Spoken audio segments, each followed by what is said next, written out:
Subcommittee will come to order. So ask unanimous consent, the chair be authorized to declare recess during today's hearing. Without objection, so ordered. I ask unanimous consent that members not on the subcommittee be permitted to sit with the subcommittee at today's hearing and ask questions. Without objection, so ordered.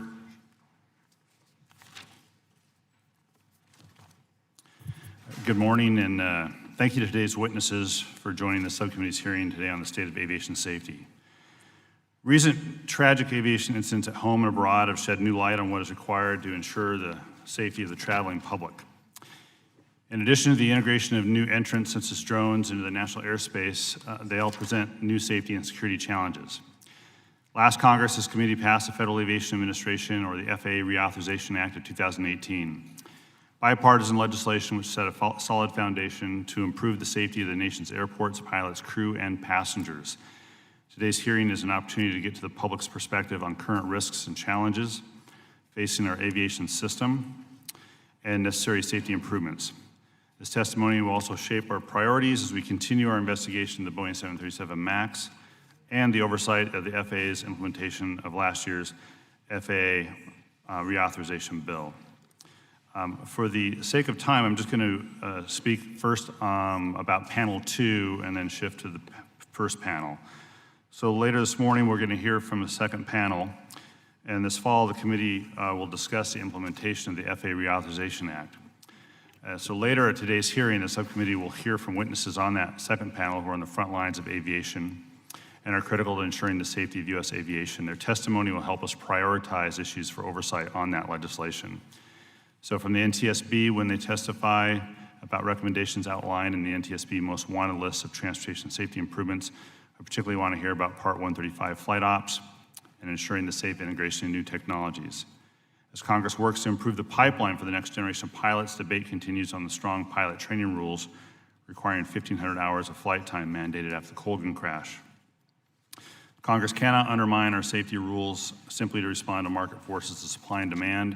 If there's a pilot shortage, I am interested in hearing ALPA's thoughts on the ways to address that without sacrificing safety.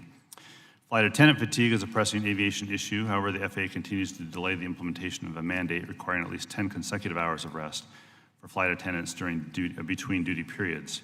So I want to hear from the Association of Professional Flight Attendants about the immediate and long-term impacts of that inaction. And as evidenced by recent events, the FAA's certification process is critical to aviation safety. So professional aviation safety specialists can shed more light about that role of safety inspectors and engineers in the process and improvements that are necessary to ensure the safety of U.S. aircraft.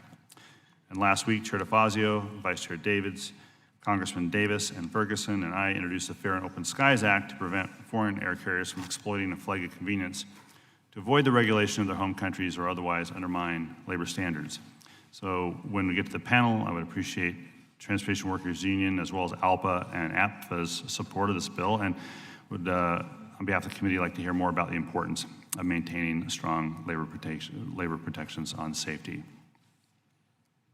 I now want to turn to the first panel.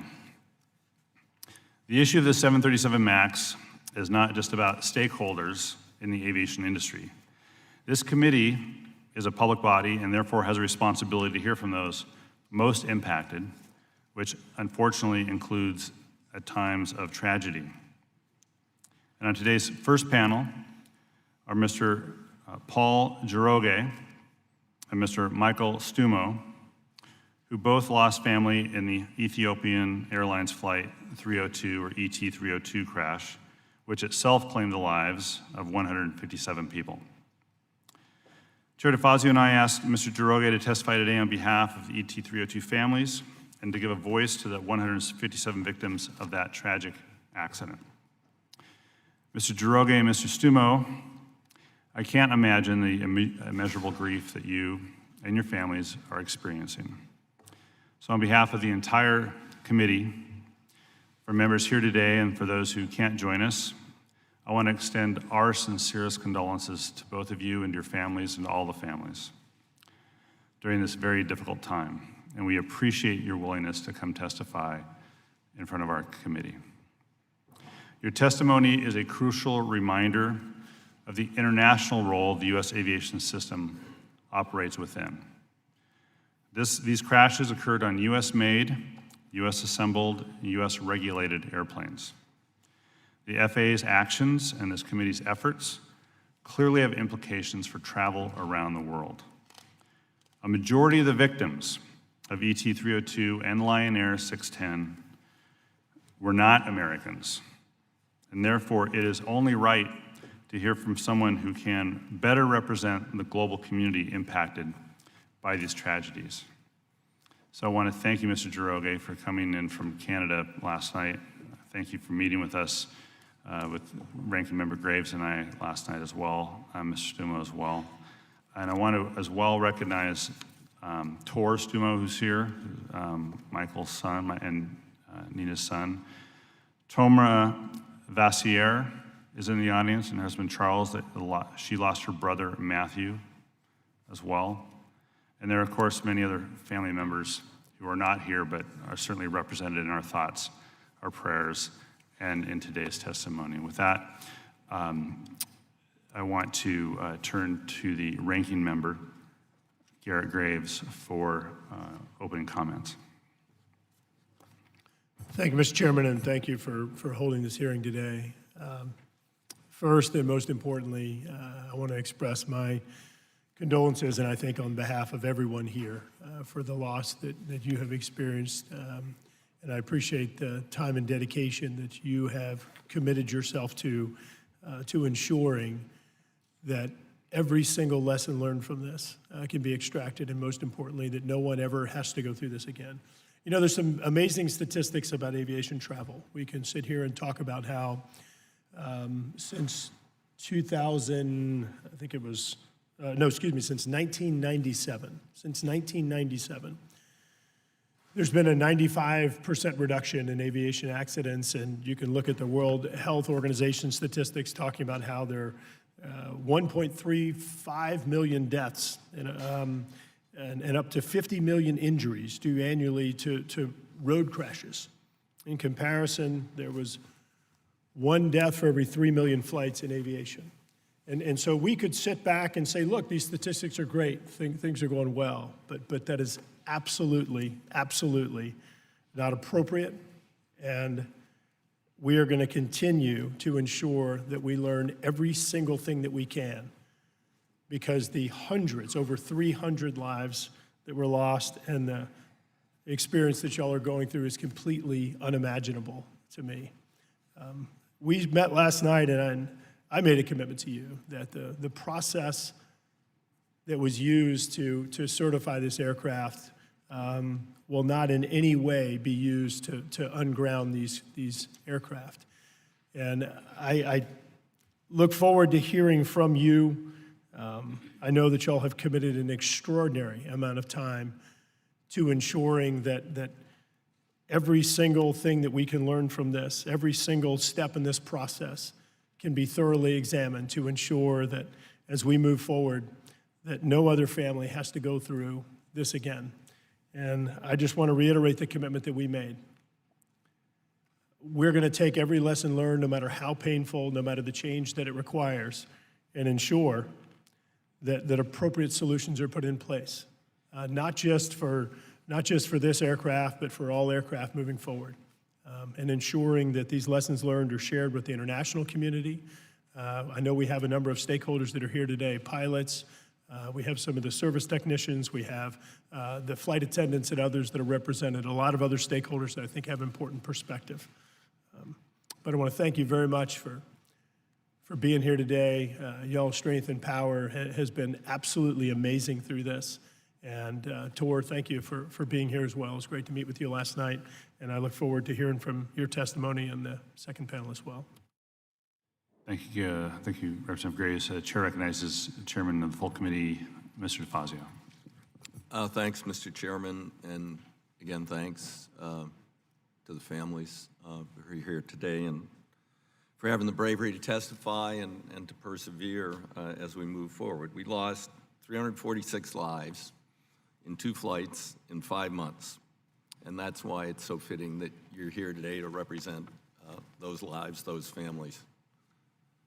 You know, I have been on this subcommittee a long time, And, you know, back when I was first on the subcommittee, we had what we called the tombstone mentality at the FAA. Too often, we were chasing after an accident to figure out what steps should have been taken, what maintenance should have been required, what went wrong. And I tried for a number of years to say, you know, you've got this archaic mandate from the 30s that was moved over from the Civil Aeronautics Board to the FAA that you both promote and regulate the industry. That was when it was a nascent industry. It's a mature industry, I would say, and I think that there's a conflict. And I was told, no, there's no conflict. And then we were doing an FAA bill, and actually I offered an amendment to strip the promotional authority. I lost here in the committee. And then it was not in the Senate bill either. But then ValueJet went down. And suddenly it was, there's some problems here with oversight, maintenance, subcontracting, all these things. And I got a phone call, I was a pretty junior member, saying, you know, that amendment you offered? Yeah, I said the one that was rejected. Well, where would we put it in the bill? And I got about 90% of what I wanted in that bill to strip FAA of its promotional duties and focus them on what they're supposed to be doing, is keeping people safe. And it took a number of years, really, for that to, you know, there's like the agency, you know, it has memories and there were people there. It took a while, but we've been doing pretty well.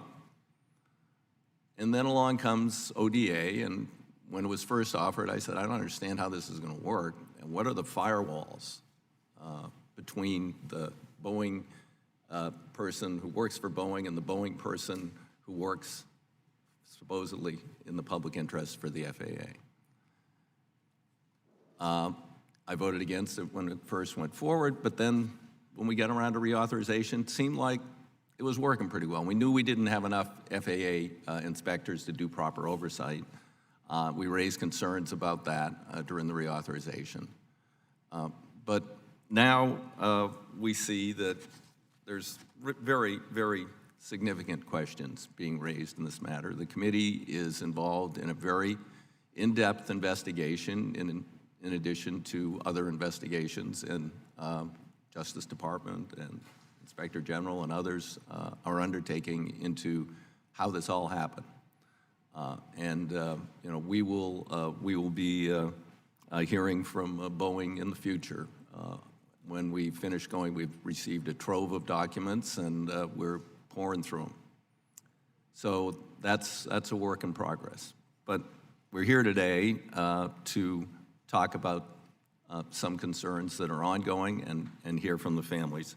There are a few other things in that bill that the FAA has stonewalled. Flight attendant rest, fought for that for years. Mike Capuano did a great job, got it in the bill. We held it against the wishes of some of the airlines and those in the Senate, and we persevered. But now the FAA is slow walking that and saying, well, gee, we can't do that till 2020. I understand one of the airlines is pushing really, really hard to not allow flight attendants to get proper rest. Secondary barriers, we got that in. We know now, which I guess a lot of us hadn't thought about, that you hardly ever have a new type. I mean, here's a 50-year-old plane, and it's still, you know, the same type. And the industry tried to say, we will only have secondary barriers in new types of planes. You know, I fly a lot, and the flight attendant behind the food cart with their arms crossed is not much of an obstacle to getting into the flight deck. So again, we are pushing hard to make certain that the FAA goes forward. There are others that weren't properly addressed. Lithium batteries, we've already lost 2 freighters to lithium battery fires. Foreign repair stations, been raising that issue for a couple of decades now. They're not properly overseen by the FAA. Some problems with the State Department, other issues. They don't have drug testing, they don't have alcohol testing, they don't have background tests, checks. And then finally, of course, the stupid government shutdown and all the damage that caused at the FAA and the disruption it caused at the FAA. And we have legislation that would rectify that to draw on the Airport Improvement Fund, which has $9 billion in it, and not have more dumb shutdowns of the FAA. So there's still work to be done, and this committee will leave no stone unturned as we go forward to make things better and safer in the future. Thank you, Mr. Chairman. Thank you. The chair recognizes the ranking member of the full committee, Mr. Graves of Missouri. Thank you, Mr. Chairman, for calling the hearing. I want to join my colleagues in expressing my sincere condolences to the family and to the friends of the victims of both Lion Air, Flight 610, and Ethiopian Airlines Flight 302. You know, none of us can truly understand the pain and sorrow that they are going through, and we thank you for being here today to share your perspective with the subcommittee as we continue to review the impacts of these two terrible tragedies. There's no doubt in my mind that all of us share the common goal of seeking the safest aviation system and striving to improve it here in the United States and all over the world, for that matter. And our efforts in this regard, they have to be constant, they have to be consistent, and they have to be constructive. And this means mitigating risks and developing contingencies in all the areas. And to this end, I'm pleased that we will also hear today from the NTSB, as well as labor organizations. These unions represent the men and women who are operating, maintaining, and servicing U.S. airlines, as well as those regulating and inspecting U.S. airlines and manufacturers every single day. And their views are going to assist us in our understanding of the state of aviation safety in the United States and abroad. And I also look forward to testimony from the many other aviation stakeholders and from the Federal Aviation Administration directly on the state of aviation safety that's coming up at a future hearing. Again, I want to thank the family members for being here and express my condolences, and with that, I yield back. Thank you. We'll now move to testimony. Just for the committee members, Mr. Jiroge will be testifying, and Mr. Stumo will be here in support and may be available to answer questions as well, but Mr. Jiroge will be testifying. Just since this is your kind of first time, so this is first time for everybody, be sure that you're up to the microphone, that it's turned on, and if it's pointed at your chin, it's probably a bit better for the sound. So, and then as well, although we tend to limit to 5 minutes, in agreement with talking to Mr. Jiroge, if he's going to go over 5, we're not going to hold him to a fast 5 on this. So we'll let you testify until you're done, and we'll move to questions. Mr. Jiroge, you're recognized.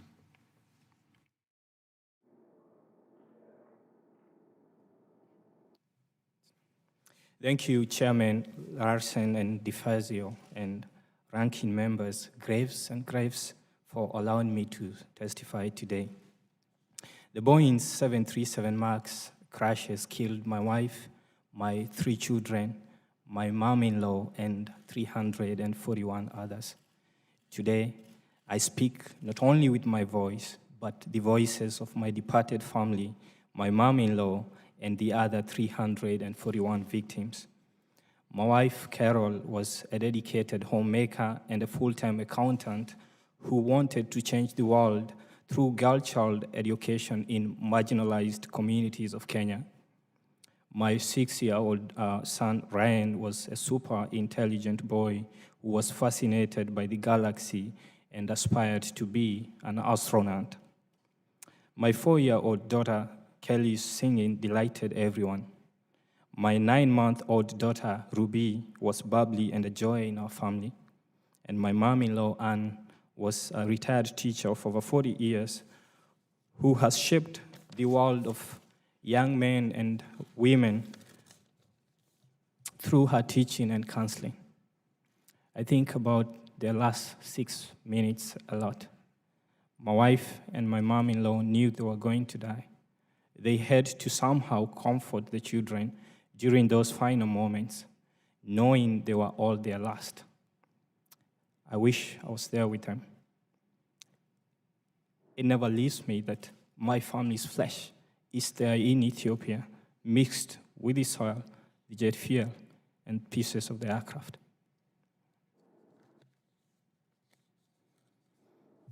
In Canada, Independence Day was celebrated on July 1st. I stayed buried in my little house, in my grief, hearing the sounds of celebration and fireworks in the sky. But all I could think about was the 737 MAX struggling to gain height and eventually diving to the ground, killing my whole family and 152 others. If my wife, my children, and my mom-in-law were alive, they would have enjoyed all family activities on Canada Day. Every minute of every day, they would be all around me, full of life and health. I miss them every minute of every day.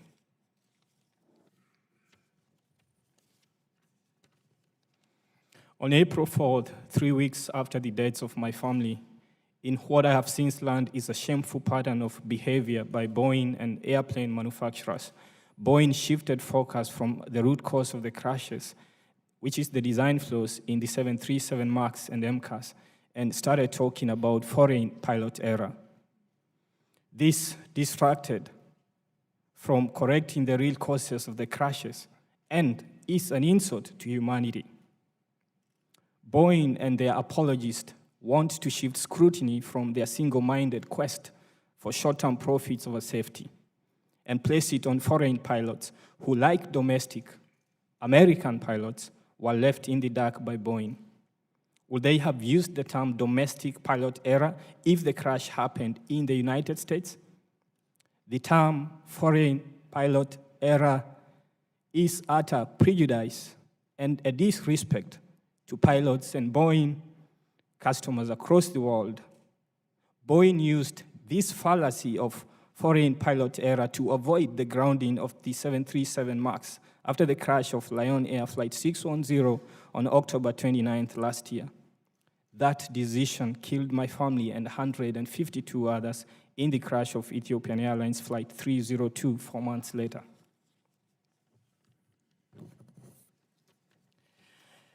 The FAA should have known that the failure to have triple redundancy in critical safety systems could cause crashes and death. They recklessly left Boeing to police itself. The families demand that the 737 MAX 8 be fully recertified as a new plane because it is too different from the original certified plane. We demand that simulator training be required. Recertification must take place in combination with a full legislative fix for the aviation safety system. The FAA clearly needs a budget sufficient to fulfill safety obligations.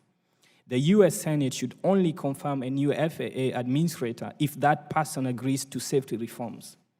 Boeing should not be allowed to act like a mere investment company, extracting wealth to supercharge shareholder returns at the expense of safety and quality. Their leadership should change in favor of engineering safety focus. Other safety critical industries have early warning system data collection with immediate responsiveness. The FAA and aviation industry need to have such systems in place. If Boeing's wrongful conduct continues, another plane will dive to the ground, killing me, you, or your children, or your members, or all other members of your family. It is you who must be the leaders in this fight for aviation safety in the world. Now, future hearings of this committee should include those who wrote the MCAS software, technical dissenters, whistleblowers, safety engineers, and families. You hear multiple testimony from pilots and unions. We, the victims' families, need to continue to be included in these hearings. Thank you for allowing me to speak today.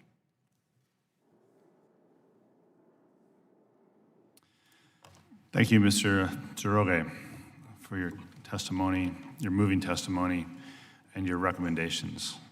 We're going to now, as we discussed yesterday, we'll move to questions, and we'll go one at a time, each side. I'm not sure if all members have questions for you, but I'll start.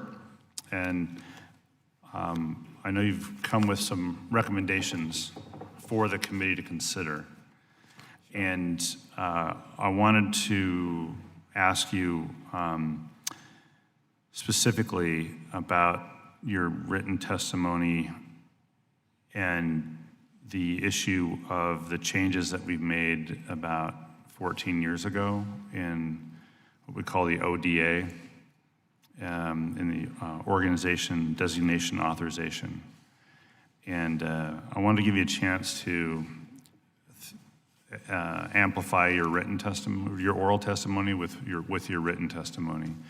And can you explain, at least in your mind, the change that you think the committee ought to be making, and why we ought to be making any changes to that authority?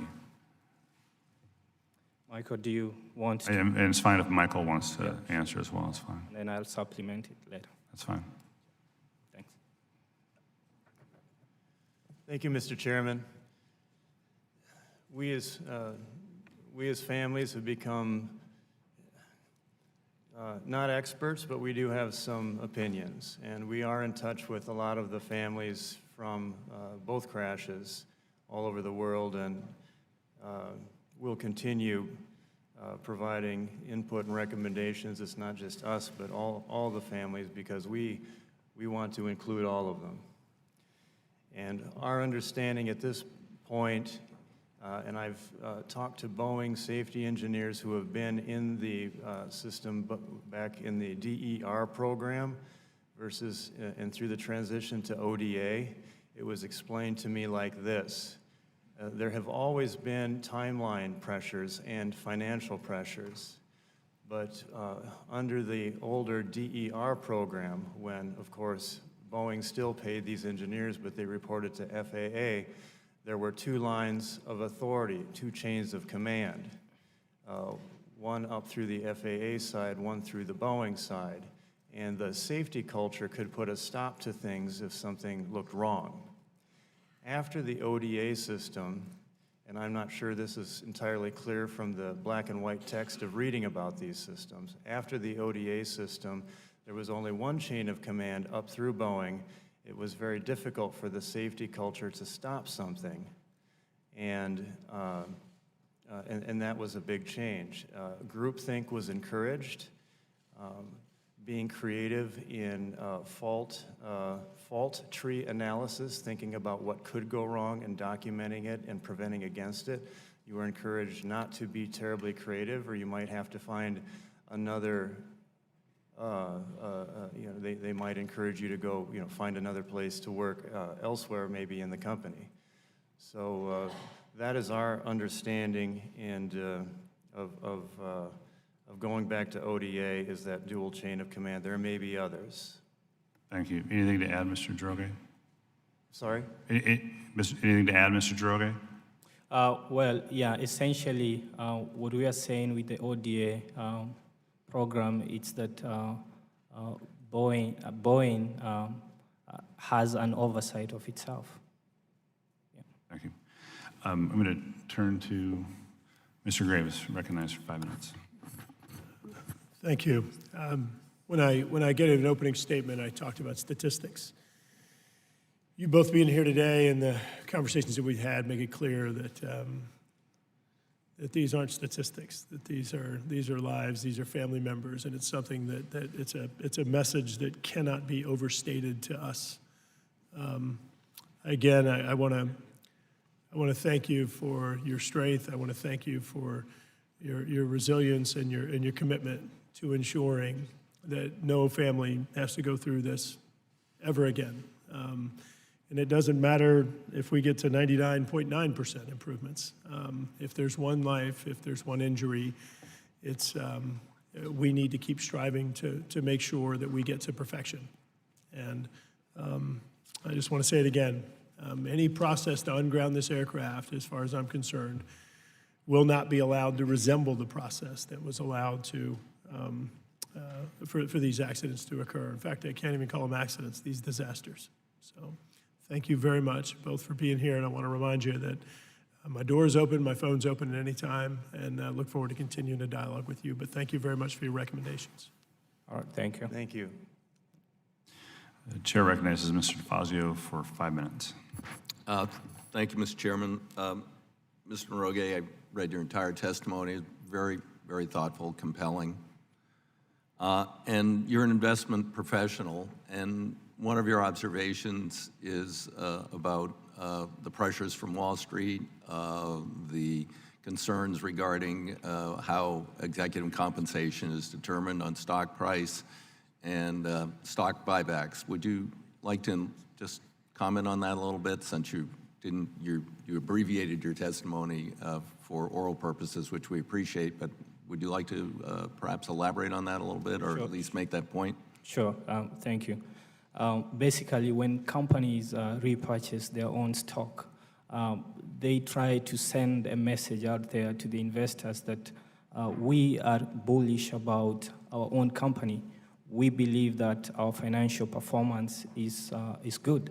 And it seems that since the CEO, Dennis Muilenburg, obviously before that they still had the equity repurchase program going on, but since he took over, the numbers, the dollar values of the repurchase of the stock went up. And I do believe it's in 2017 when they started selling the 737 MAXs, their revenues swell, the revenues were growing, and earnings were growing as well. You know, they decided, well, we have a good amount of retained earnings. We can throw the money out there. The stock price, obviously, when you send those, the signaling effect to the Wall Street, the stock price will keep going because, you know, investors will keep buying the stock. And the beneficiaries of this are actually the executives, because they benefit from equity compensation. That is the exercise of stock options. We also saw them, you know, raising their revenues and earnings guidance, and obviously this was based on the expectations of the sale of the 737 MAX. We saw them increase dividends. You rarely see a company that increases dividends and at the same time continues to repurchase their own stock. When that happens, then the company is so bullish about their own you know, achievements, and they just want the stock to keep going. So thank you for that. So the money that they use for repurchasing, it's not constrained in any way. They could spend that money on personnel or plant and equipment or anything else. Is that correct? Well, yeah, and you know, I really felt that when the board of directors authorized the repurchase of stock worth $20 billion, that was in December of 2017, December of 2018, that's just a couple of months ago, about 6 months ago. That was barely 2 months after the crash of Lion Air Flight 610. So at that point, they knew that there were safety concerns with their jet, and they should have invested on safety instead of repurchasing stock. Yeah, I recently read, and this is something we're looking into, but a news story where they were laying off senior engineers and hiring contractors, some paid less than $10 an hour, in dispersed locations around the world, which is obviously hard to supervise and integrate in developing software for this airplane. And that's when you talk about the amount of money that they had on a discretionary basis that they could use for bonuses or, you know, dividends or, you know, buybacks, it raises some real concerns. So thank you for expanding on that. Thank you. Yield back, Mr. Chairman. Thank you. What we have now going forward is just a few other members have some questions for you, and so we're going to go a little out of order in that regard. But I know we had Ms. Davids from Kansas, who's the vice chair of the subcommittee. Thank you, Mr. Chairman, and to the ranking member of the committee and of the full committee. Well, first I want to start off by saying thank you to everybody who I know is in the middle of a grieving process right now, for being here. This is an intimidating place to be in general, and to take the time to come and force everyone who sits on this committee and all of us who sit in Congress to stop and think about, we hear a lot about the stakeholders in this. Certainly everyone who gets onto a plane is a stakeholder in this, and so your voice is just as important here as the people who are in the industry making money and running businesses. So I appreciate you. And Thank you. as someone who's on this committee, I'm very committed to a thoughtful review of the entire process that's going on for us to, the responsibility that we have as members of Congress is not just to legislate, but also to perform oversight functions to keep people safe. And when I read through your testimony, there are two things I would love to hear both of you speak about, actually, is one, you talked a little bit already about who we should hear from, that the testimony should be from the engineers and from executives and whistleblowers and everybody. I would love to hear you talk a little bit more about that in the context of how do we make sure that you have the trust of the industry, because so much of this is built on trust, and this is where we see a breakdown of that trust. The fact that you have to talk about earnings and statements and bringing your professional capacity of understanding that stuff into a conversation that really centers on how do we keep people safe is, I think, part of the trust conversation. And then the other thing that when I read your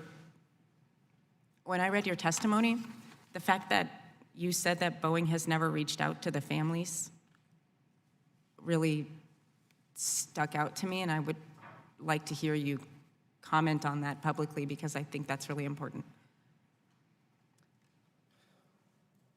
Well, yeah, I'll answer the second question first. Boeing, they've been in front of cameras acknowledging that there were mistakes in the installation of MCAS. Obviously, they don't talk about the flaws in the design of the 737 MAX. And they've apologized to the families in front of cameras. Now, they know who the next of kin of these victims are, but they've not come to us, and they've not apologized in person. Ethiopian Airlines did send letters to us, not to apologize, but to offer their sympathies and their messages of condolence. So the expectation is, it's hard to trust the Boeing, with their apologies, given that they've not reached out to us.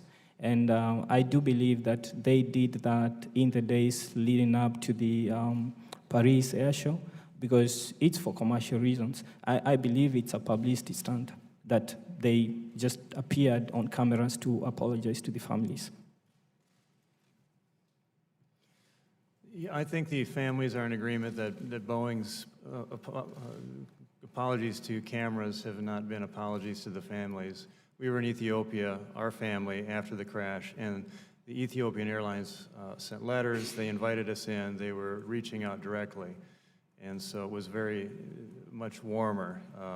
And the recent offer of $100 million to something seemed like a PR stunt to us. They never reached out to families to discuss what the needs of the families are.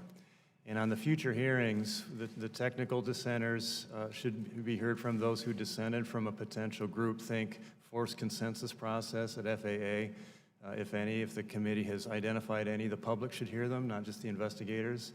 Any whistleblowers who may have been fired and maybe have a gag order pursuant to a settlement, who have complained about safety issues with regard to the 737 MAX should be called to testify with protective subpoenas so the public can hear what they had to say and what their experience is. And the aviation software writers, do they have the same level of engineering safety culture that regular engineers, aviation safety engineers, were getting more software in these planes? In this case, it took control of the plane and pushed it into the ground.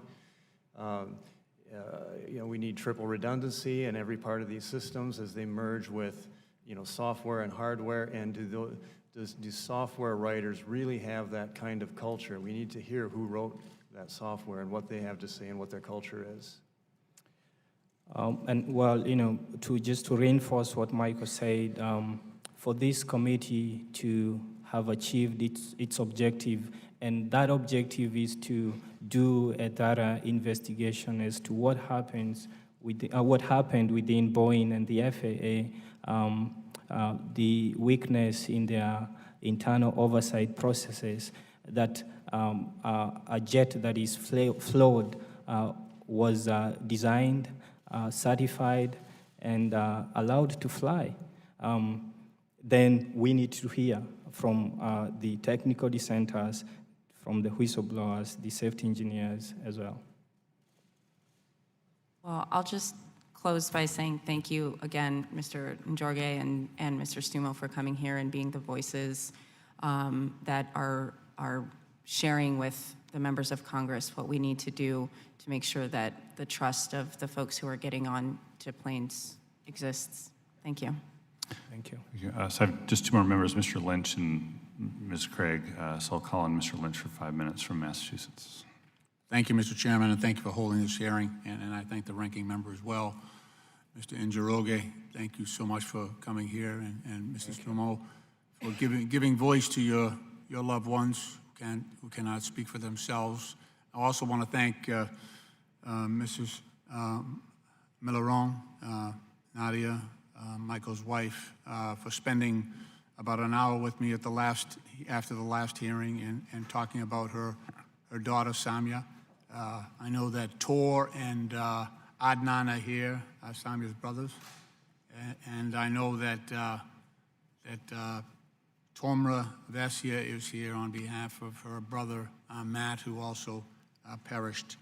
I want to thank you all for, first of all, being willing to come here and express your grief and trying to hold us all accountable, Boeing, the FAA, and Congress, for our responsibility in this.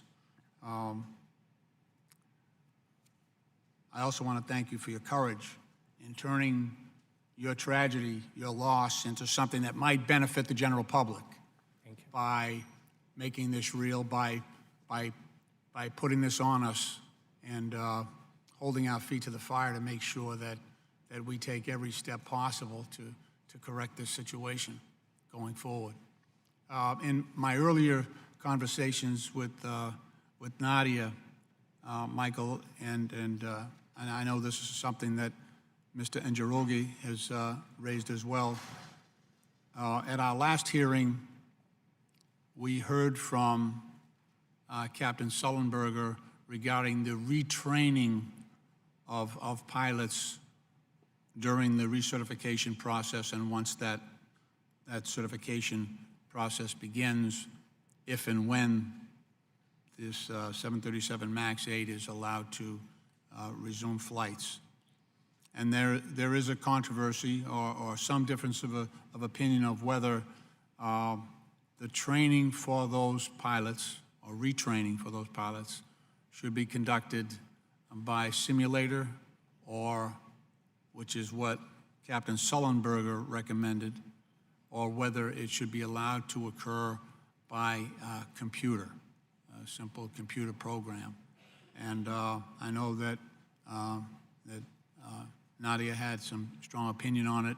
I think there's a need to make sure we get this right, and I'm not sure. I know that inadvertently you have delved into some of the issues. I see some of the recommendations that you've made here in your opening testimony what are your thoughts on the requirement that we make sure that, in light of the fact that we had reports that the aircraft was acting like a bucking bronco, how important do you think it is that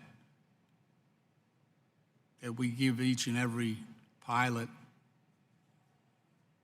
the full knowledge and experience on a simulator versus allowing them to be retrained on a computer, if you will?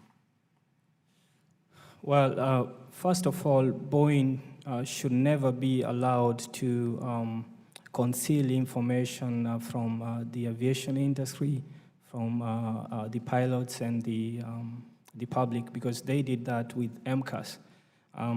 8 days after the crash of Lion Air Flight 610, they issued a flight operations manual bulletin. And even after knowing that 189 people died, they did not mention MCAS. They did not want to mention the software.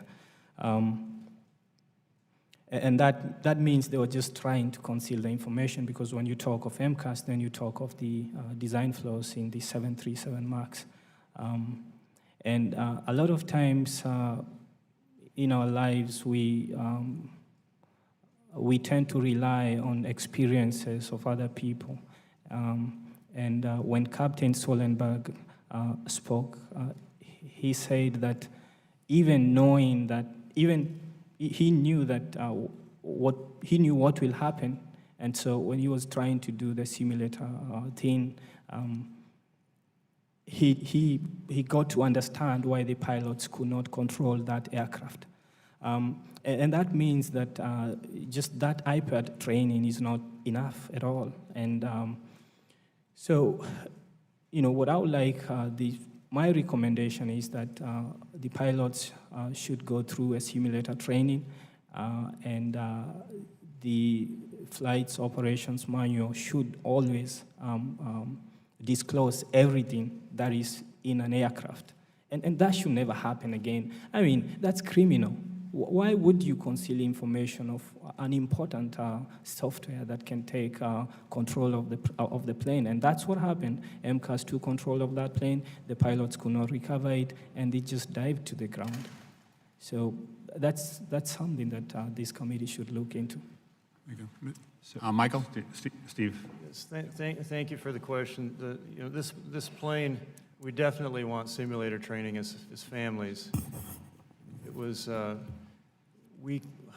my wife and I came to Washington after Samuel's death far earlier than we would ever want to, because we heard that the Flight Standardization Board was proposing another hour of computer or iPad training as the remedy for pilot training after our daughter died. And we were very unhappy and worried that there was going to be a rush to unground this plane. Plus the comment period, instead of 30 days, was 14 days. And so we got involved then, even though we weren't ready to do so. And we had a meeting with FAA early, and we got families to sign a letter requesting that comment period be extended so that we could comment and say, this is insufficient, we need simulator training. And the FAA was gracious enough to grant that extension of time to comment. And we did, and other members of the public submitted comments that simulator training is needed. And as Captain Sullenberger said, when you have a undisclosed, or at the very most partially disclosed, software system that can take control from the pilots and cause startling things to happen in the cockpit, the simulator, it makes sense to me what he said, that doing the simulator training is far better than one of many checklists. You have to get it into your muscle memory when those startling things happen, and you don't have much time to react. So, Thank you. I thank the chairman for his indulgence. Now yield back. Thank you. I have one more member. It's Ms. Craig from Minnesota, and after she's done, we're just going to do a 5-minute transition to the next panel. Representative Craig from Minnesota, 5 minutes. Thank you so much, Mr. Chairman. Mr. Stumo and Nadia, it's great to see you here again. Thank you for giving me time to speak with you and to talk about how we honor your daughter Samya's memory with action, because that's what we need to do. Mr. Jaroge, I can't imagine the pain that you're enduring with the loss of your wife and your children, but thank you for finding the strength to testify here today.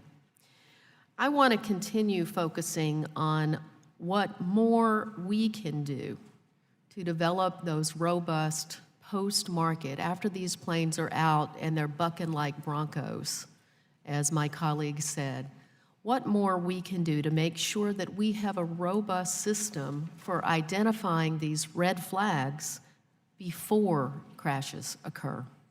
I keep wondering how an industry fundamentally rooted in safety can lack robust mandatory reporting requirements by manufacturers, pilots, mechanics, et cetera.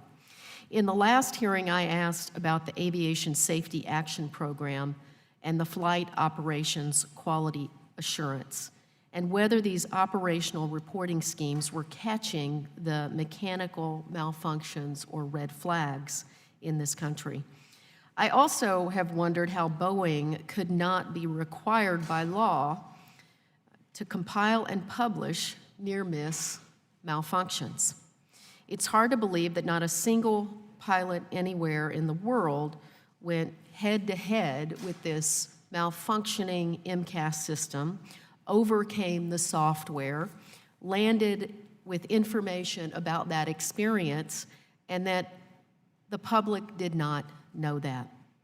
I worked for a company that produced pacemakers before I came here, that control irregular heart palpitations, machines that by design are there to save lives.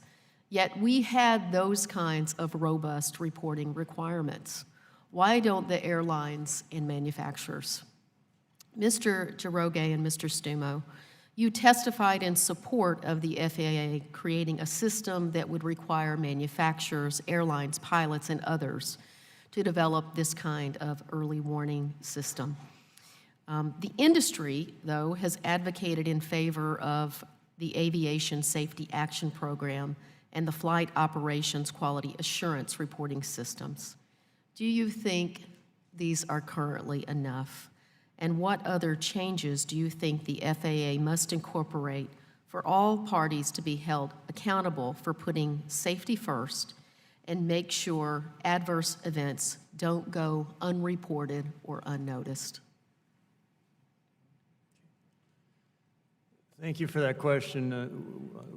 We as the families, or at least my family and others we've talked to, do think that a more robust early warning system is necessary rather than to state, oh, it's been a long time since there's been a crash. That's really good, but if you have a 99.9% safety record, that's one crash every 1,000 flights, which we don't have, but that's not good enough. And I know that in other critical safety industries, or I have heard, I am not an expert, that there is that mandatory reporting. There's not only the reporting, but you need a system that can analyze and recognize patterns and then have some ability to get in front of those patterns. And I know you've had experience with that in the medical device industry, where the combination of software and hardware that interact, and indeed more often the software fails than the hardware. We have talked to a former administrator of NHTSA who said that there was some sort of an auto mandatory reporting in the auto industry and an analyzing of those records. It may very well be, I don't know, that there is a more mature reporting and an analysis on the auto side. I don't know the state of that program right now. But there's a lot of information to collect besides GPS data and where these planes are on these functions. And for us, we wish the FAA had gotten ahead of it and not. I'm sure they're doing their job as best they can, but to get ahead of it, and like it was said, that it was Mr. DeFazio said, we now have 346 tombstones. If it's the tombstone agency, let's make some changes, and that's part of it. Thank you. Mr. Jaroge, do you have anything to add? No, not at the moment. Thank you. Thank you. Mr. Chairman, I yield back. Mr. Droge, Ms. Stumo, and the families, thank you very much for being willing to testify today. I want to commend to the members your written testimony. If everyone has not had a chance to read the written testimony, it's equally compelling. What you've offered us today is not just additional pathways for us as a committee to explore in our oversight. More importantly, you're putting a face to what can seem to the outside to be a very bureaucratic, very step-by-step, very incremental investigation. But your presence is a reminder to all of us that the flying public, the individuals who get on those airplanes, the families who get on those airplanes are much more important than the other folks that we tend to listen to around here. And I appreciate your willingness to spend some time with us to remind us of that. Thank you very much. With that, the committee will excuse you and we'll do a transition for 5 minutes. Thank you. Thank you, Mr. Chairman. Thank you.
We'll get started. I'd like to welcome our witnesses to the second panel.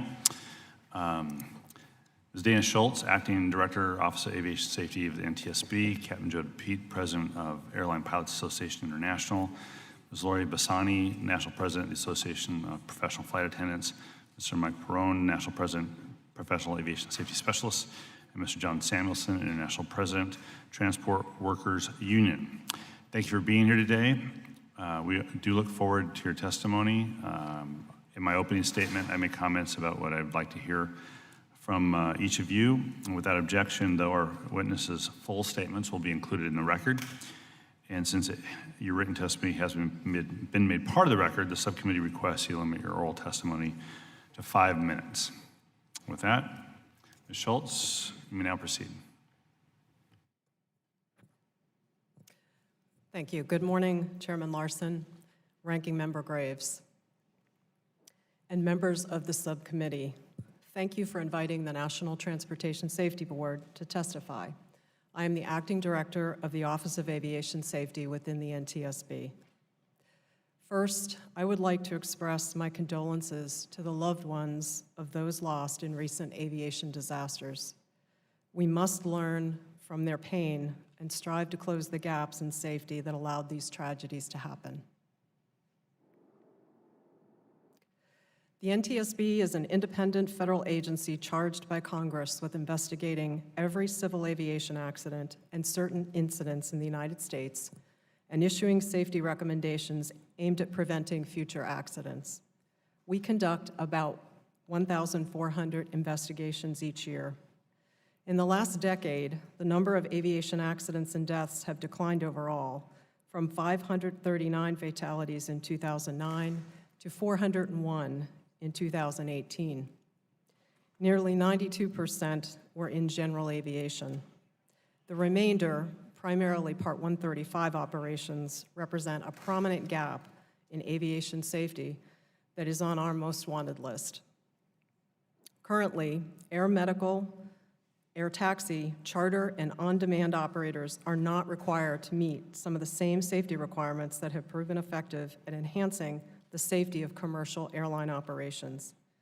In March, the board completed an investigation of a Part 135 Learjet that crashed in Teterboro, New Jersey. Based on the findings, the NTSB again reiterated recommendations to the FAA to require flight data monitoring programs and safety management systems for Part 135 operations. Since completing this investigation, we have initiated another 13 investigations into Part 135 accidents and incidents. The safety issues were not new to the Teterboro accident. The NTSB had originally issued these recommendations following a 2015 crash in Akron, Ohio, reiterated them following a 2016 accident in Togiak, Alaska, and again following the Teterboro accident. We have also made recommendations to the FAA that aircraft operating under Part 121 and 135 be equipped with a crash-protected cockpit image recording system. These recorders would help focus and expedite investigations and the development of targeted safety recommendations to reduce risk to the traveling public. These recommendations are currently open on acceptable response.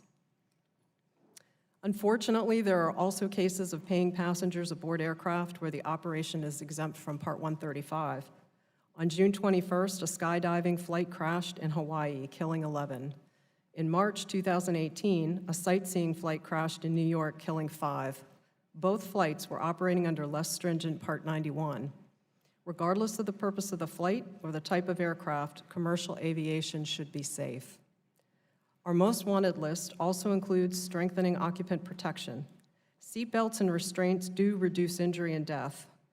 Without their use, preventable deaths will continue to occur. We have recommended that the FAA require all general aviation airplanes be retrofitted with shoulder harnesses. The FAA has not required them on aircraft manufactured before 1986 for economic reasons. This recommendation was closed on acceptable action. This week marks the 30th anniversary of the United Flight 232 crash in Sioux City, Iowa, where 111 were killed and 172 injured. 4 infants were on board that aircraft. In preparation for the emergency landing, all were held by adults as instructed by the crew. The forces were too great. All were ejected from the adult's grip and injured, one fatally. We recommended the FAA prohibit children from being lap-held on commercial flights. Children are safest when they are properly secured in their own seat. Even when occupants use appropriate restraints, inadequate evacuation procedures can also cause otherwise survivable crashes to turn fatal.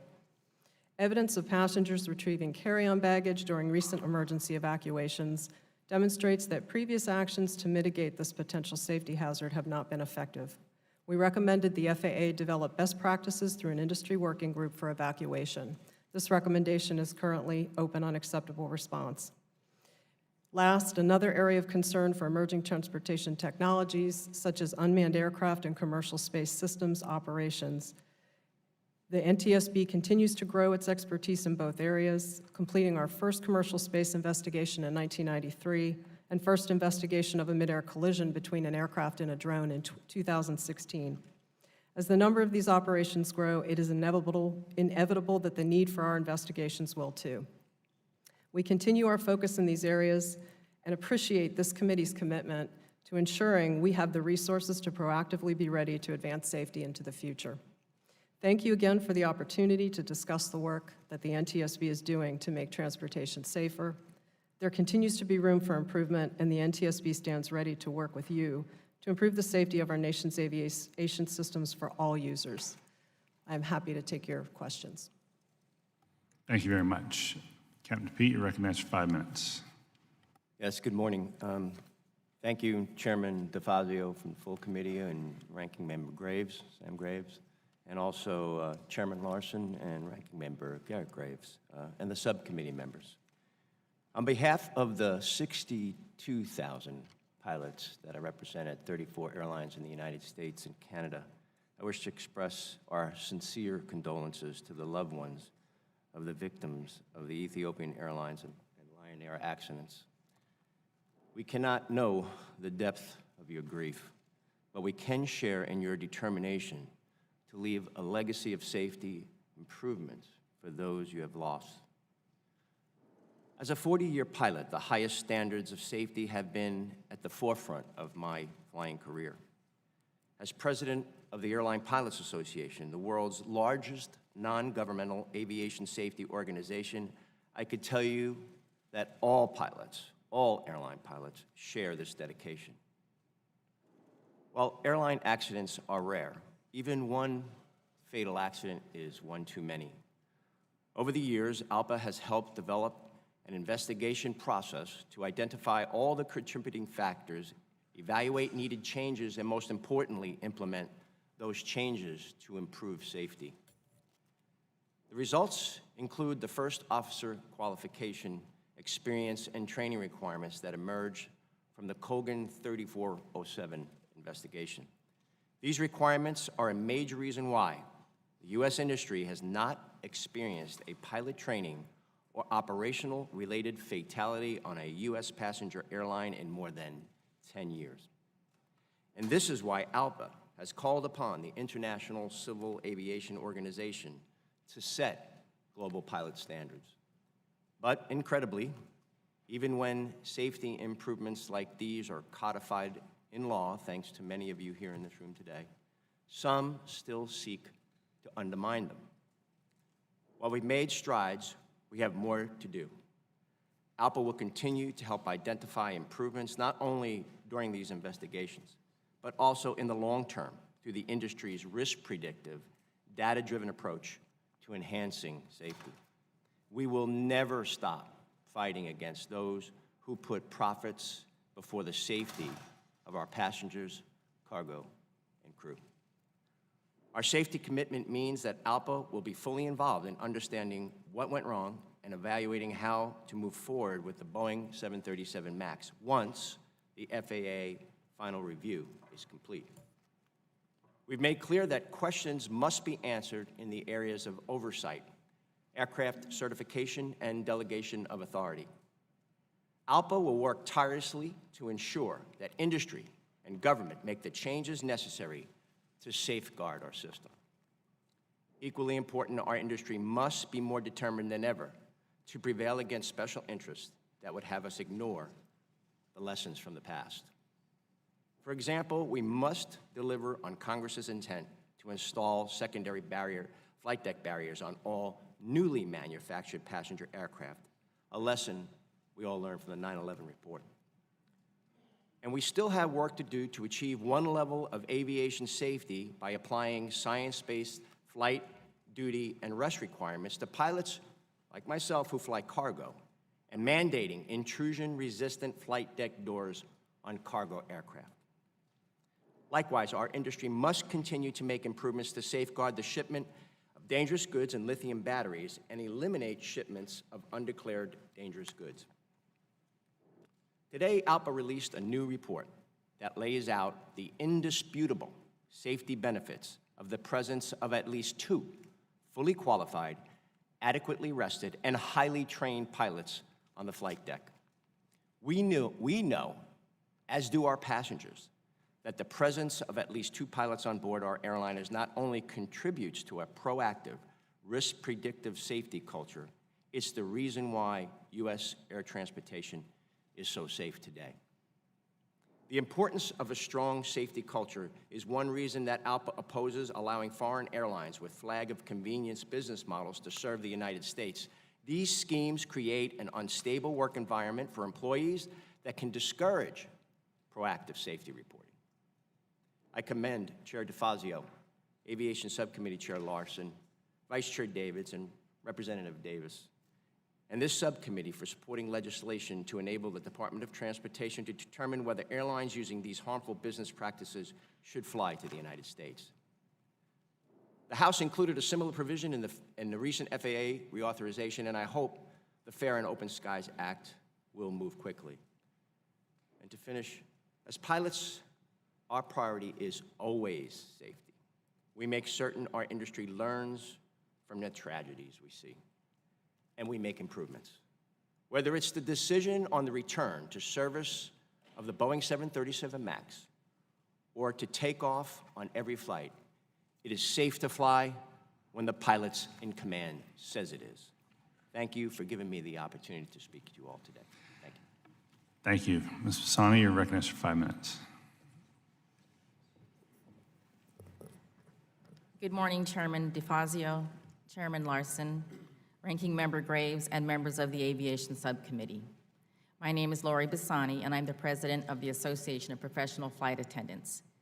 First, I'd like to extend my deepest condolences to Mr. Jiroge, Mr. Stuko, and all of the families who were impacted by the Ethiopian Air and Lion Air crashes. Their testimony was very compelling and heartfelt. APFA represents over 28,000 flight attendants of American Airlines and is the largest independent flight attendant union in the world. APFA is also a member of the Coalition of Flight Attendants, where labor organizations that represent virtually all U.S.-based flight attendants come together to promote aviation safety and our profession. Today, I'm proud to be the voice for the nearly 100,000 flight attendants across the nation. I know many of you on this committee travel each week and personally understand the challenges of air travel today. Believe me, we feel your frustrations. As both first responders on board the aircraft and the last line of defense, should the unthinkable happen again, your safety and security is our top priority. The 2018 FAA reauthorization bill included many safety improvements that we are all eager to see implemented and that need the continuing oversight of this important committee. We applaud the passage of this bill with overwhelming bipartisan support. It's a genuine tribute to leadership of this committee and the importance of these issues. There are several safety provisions I would like to speak to today. First, in Section 337, the FAA is instructed to review cabin evacuation procedures and the changes to passenger seating configurations. Stop. In the time that I've been speaking, it's been 90 seconds, my crew would be charged with evacuating a full aircraft with 291 lives aboard. I hope that we saved all of those lives, but here are some of the ways that we can do this. APFA has previously testified regarding our concerns on seat size, pitch, and our ability to evacuate an aircraft using just half of the exits in 90 seconds or less. This is the certification requirement mandated by the FAA. The truth is that passengers are now older, some are larger, and sometimes less mobile. As seat size and legroom continue to shrink, frustrations rise. We are seeing unprecedented levels of air rage. In an emergency landing, passengers no longer have enough space to assume the proper brace position. Under these conditions, is a 90-second evacuation still realistic? APFA believes that a comprehensive review of evacuation procedures under real-world conditions is long overdue. Second, the FAA recognizes that toxic fumes jeopardize flight safety, but has no process to collect reports from crew and no procedures to investigate such incidents. This means that the true extent of toxic fume contamination remains largely unknown. Last year, at our airline alone, 1,500 fume events were reported to our safety department. My members have been hospitalized and have suffered chronic and permanent neurological damage. Section 326 of the FAA bill takes first steps in addressing this issue by requiring the collection data and providing educational information to crew members. The Cabin Air Safety Act, introduced this year by Congressman Garamendi, specifically mentions carbon monoxide detectors and takes the FAA bill a needed step further, and we urge its adoption. Third, Congress amended the minimum flight attendant rest requirement from 8 to 10 hours. When Congress passed this legislation, the intent was clear. Simply modify the 1994 rule relating to flight attendant rest within 30 days of passage. Sounds simple, makes common sense, but apparently not. We are now hearing from the DOT and the FAA that it will take months to implement this modest change. Given the broad bipartisan support of this provision, we ask that the committee re-engage and insist on its timely implementation. Lastly, we want to thank the committee for your work providing oversight on the 737 MAX tragedies. When the aircraft regains flight status, we will be the ones in the aisles reassuring our passengers. Flight attendants must have absolute confidence in the aircraft and in the process that will return it to service. We continue to look to you to ensure that that process is fully transparent. As flight attendants, safety is in our DNA. On any given flight, on any given day, we can be called upon to attend to a heart attack victim, to fight fires, to avert security risks, to comfort a child traveling alone, to de-escalate enraged passengers, identify sex traffickers, and deal with turbulence and delays, all while being prepared to evacuate a plane stuffed full of passengers at a moment's notice within 90 seconds.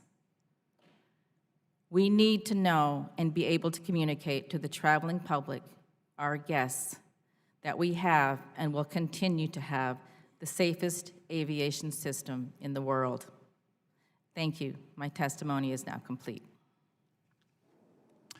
Thank you. Now recognize Mike Perone for 5 minutes. Thank you. Chairman DeFazio, Chairman Lawson, Ranking Member Graves, and the members of the subcommittee, thank you for inviting me to testify on behalf of the Professional Aviation Safety Specialist to discuss the current state of aviation safety.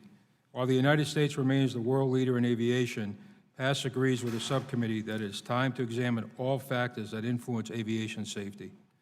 First of all, I'd like to acknowledge the family members here today who lost their loved ones in the Ethiopian Airlines accident. On behalf of all members of PASS, I extend our deepest condolences to you and to the families of the Lion Air victims who also suffered great loss. PASS represents approximately 11,000 FAA employees nationwide. These employees are the backbone of the aviation system. Technical operations employees install, maintain, support, and certify air traffic control equipment. Aviation safety inspectors, or ASIs, oversee and inspect commercial and general aviation. PASS represented employees also develop flight procedures, perform quality analysis of aviation systems used in air traffic control, and aid in building and restoring air traffic control facilities. When I last appeared before the subcommittee, it was in the wake of the longest government shutdown in U.S. history. ASIs and support personnel were furloughed and no longer providing safety oversight, while technicians, TSA agents, and others worked without pay. Layers of safety were being stripped away. Unfortunately, we find ourselves approaching a similar situation without a funding agreement in sight.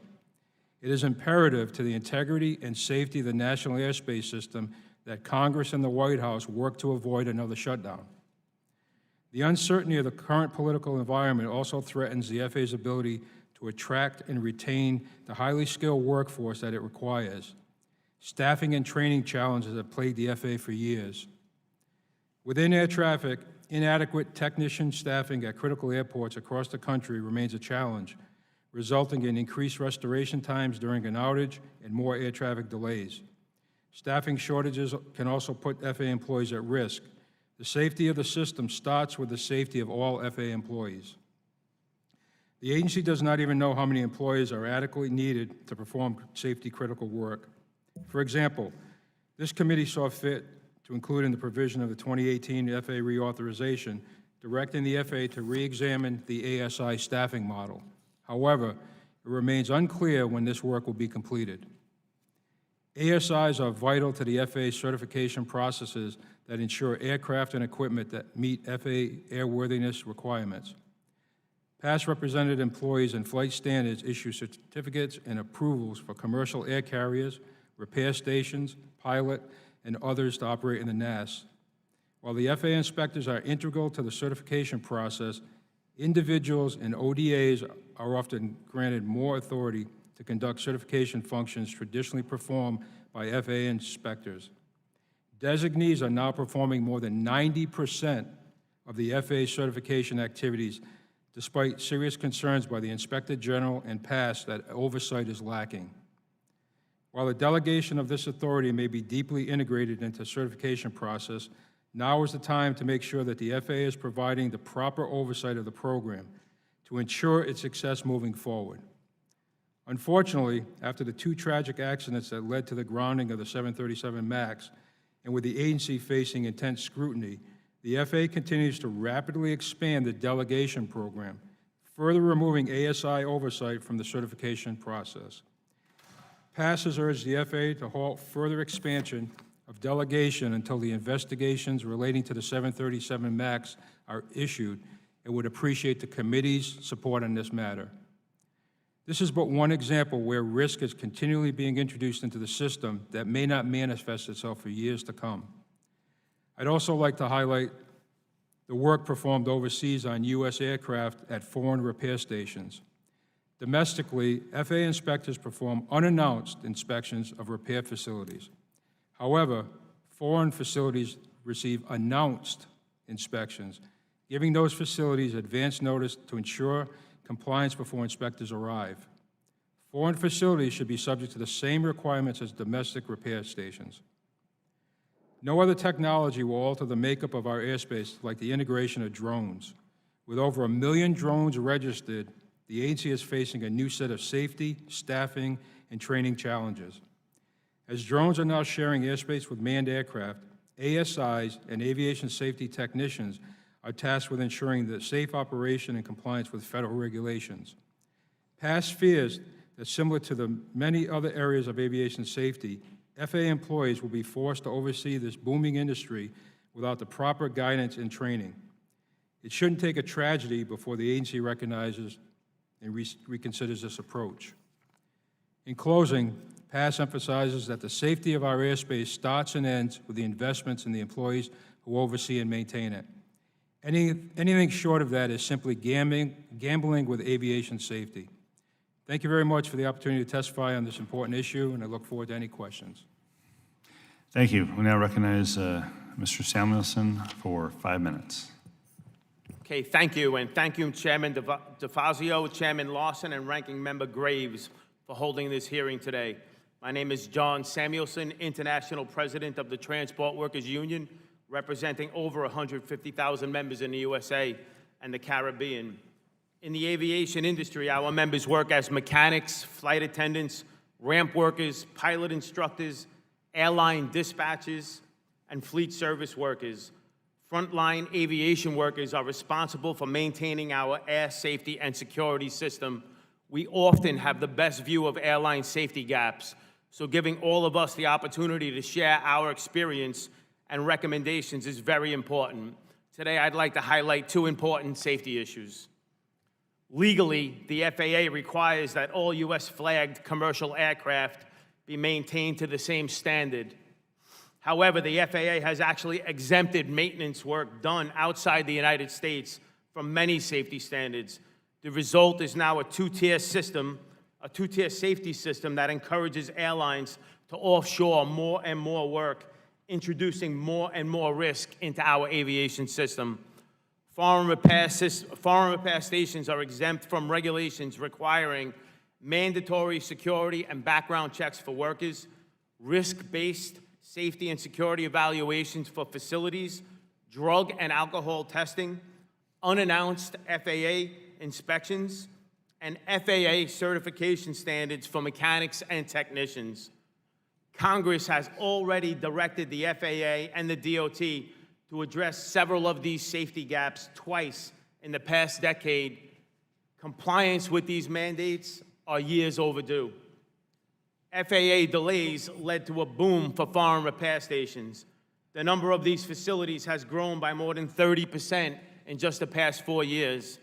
There are now more than 900 FAA-certified foreign repair stations, including 200 that have been approved since 2017. The amount of maintenance work being performed at these stations with lower safety standards is already extremely high, with coordinated efforts underway right now to increase those numbers. DOT data shows that the three leading U.S. airlines all sent about 30% of their maintenance work to foreign facilities. U.S. mechanics, technicians, and pilots are increasingly alarmed by the incompetent work and often nefarious actions performed on aircraft outside of the United States of America. Their discoveries have included critical engine components held together with tape and wire, mid-flight cabin depressurization caused by incorrectly installed exterior door parts, aircraft covered with flammable paint, drug smuggling, and aircraft noses, wheel wells, avionics, and lavatory panels. The country with the most FAA-certified foreign repair stations is China, and that represents significant cyber and other security questions. This unlevel playing field for safety regulations is also costing American jobs. More than 8,200 aircraft maintenance jobs left the country in recent years. The job loss is caused by regulatory loopholes that allow airlines to cut costs by diminishing safety. We often hear that airlines do not compete on safety, but right now, that's exactly what they're doing.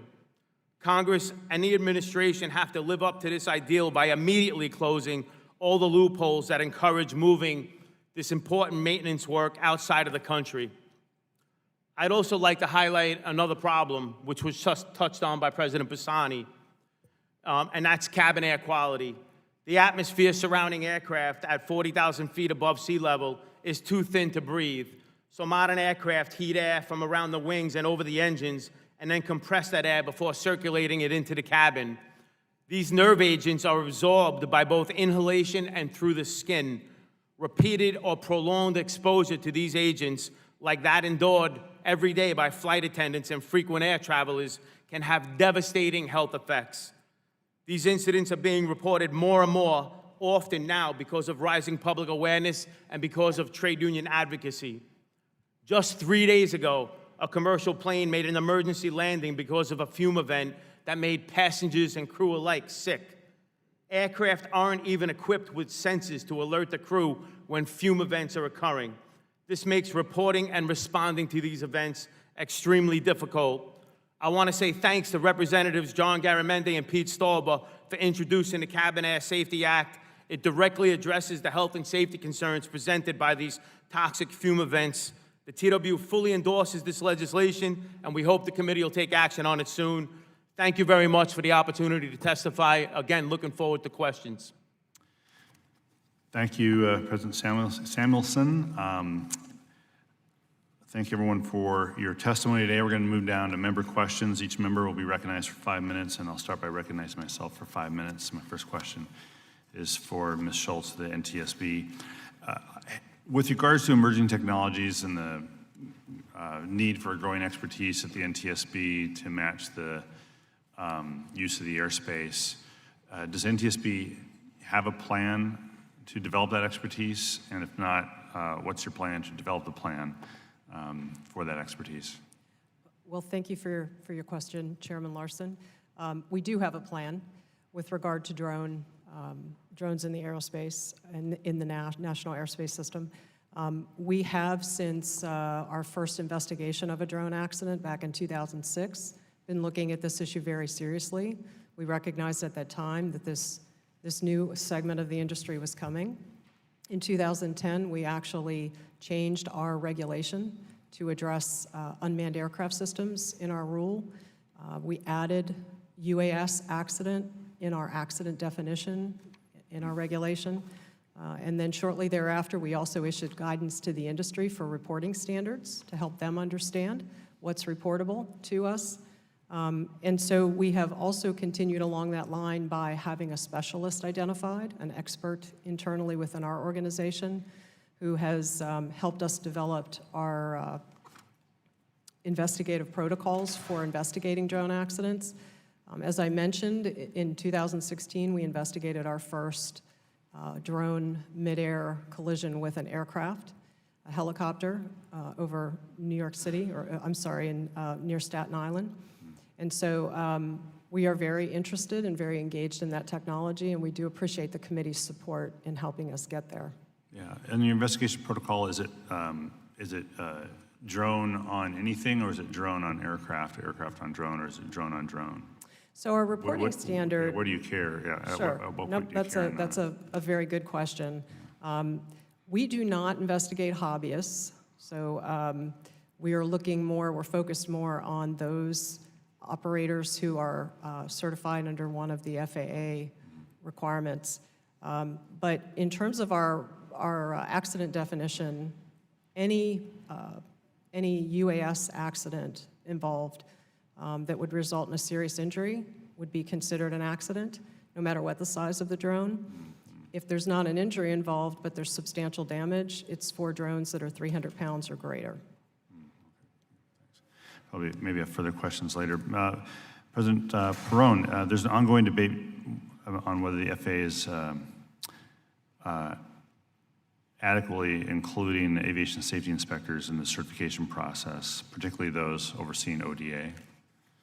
How does safety inspector staffing challenges impact your members currently, and then the traveling public as well?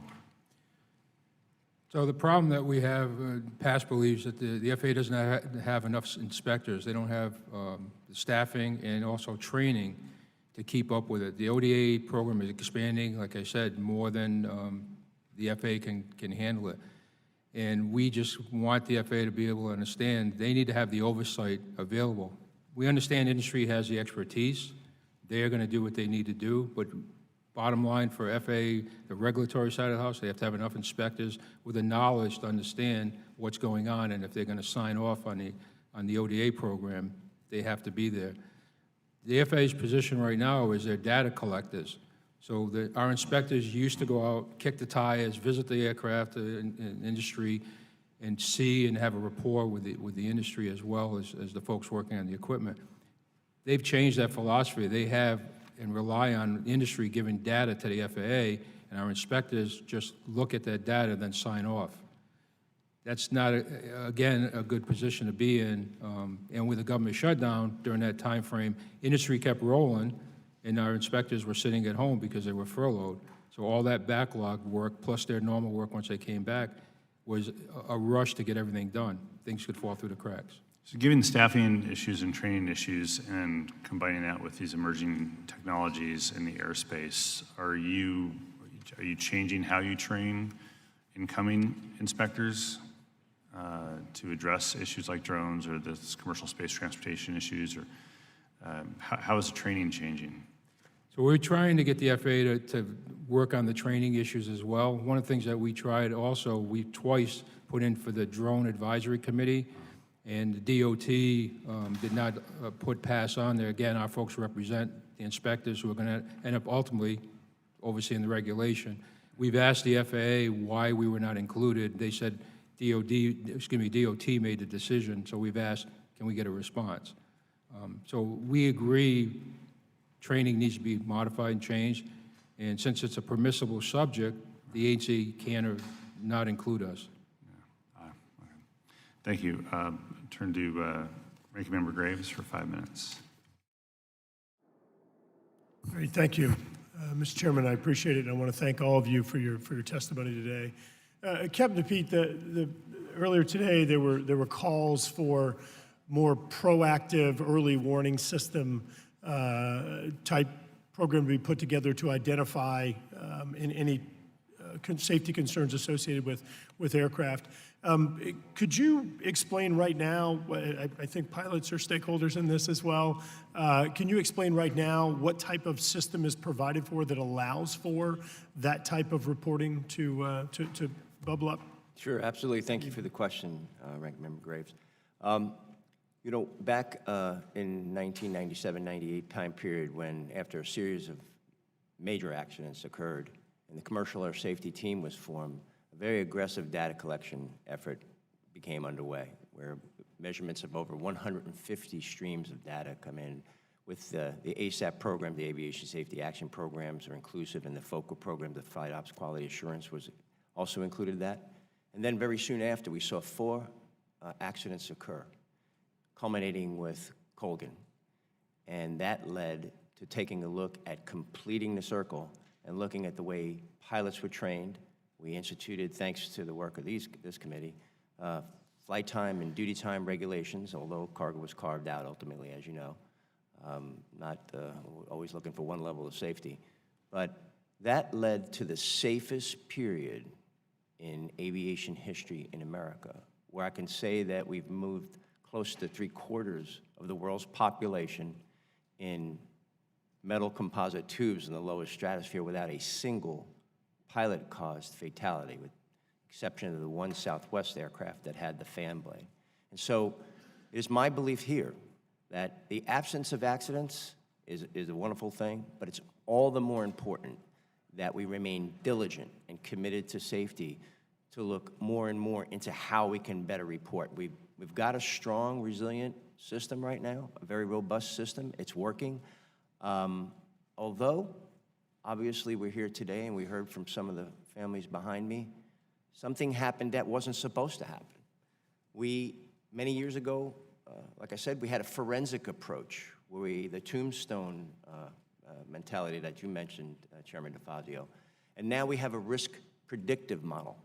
So it's very important, like I said in my testimony, that we examine closely the certification, the oversight, and the designation authority and find out how we can make this better. Thank you. Mr. Perone, in your testimony, you discuss federal regulations for the type of certification process. And so right now, who is it that establishes the certification basis for the safety standard, including safety standards that have to be met in order for an aircraft to proceed? So the regulation is done by the FAA, and then the industry has to follow that, whatever they come up with for regulation. And then who establishes the certification plan and the means of compliance and the level of FAA involvement in the verification process?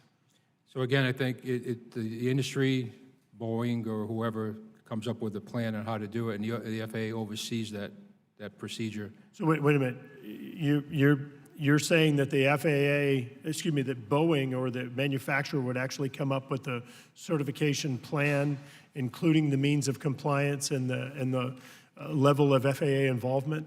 They come up with, again, their engineering, they do all the studies, they do what they need to do, then the FAA makes sure that complies with the regulation, complies with the system, and then they have, once they do it, and once they build the aircraft or whatever the particular certification piece is, that they're following that compliance. So you're saying that the companies actually established a certification plan?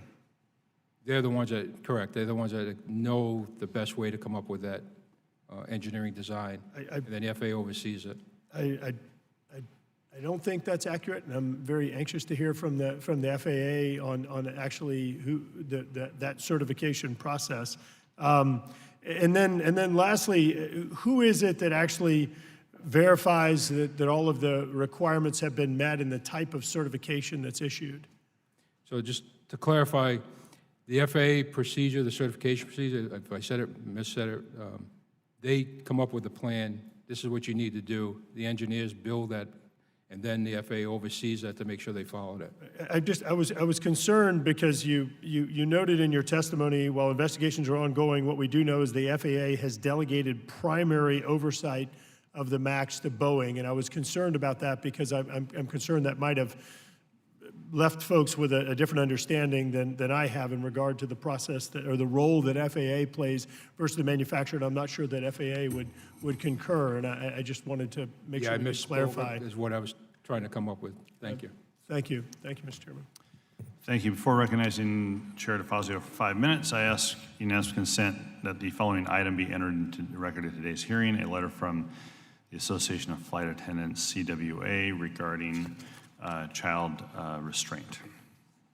With that objection, so ordered. Chair recognizes Chair DeFazio for 5 minutes. I thank the chair. To Mr. Perone, Mr. Samuelson, you both raised the issue, Mr. Perone raised the issue that the FAA cannot go to foreign repair stations with no prior notice, and that we're not properly overseeing them. They aren't subject to drug testing, alcohol testing, background checks, et cetera. And then, Mr. Samuelson, you talked about the flood of work to these overseas, and I'd just like both of you to comment on this. There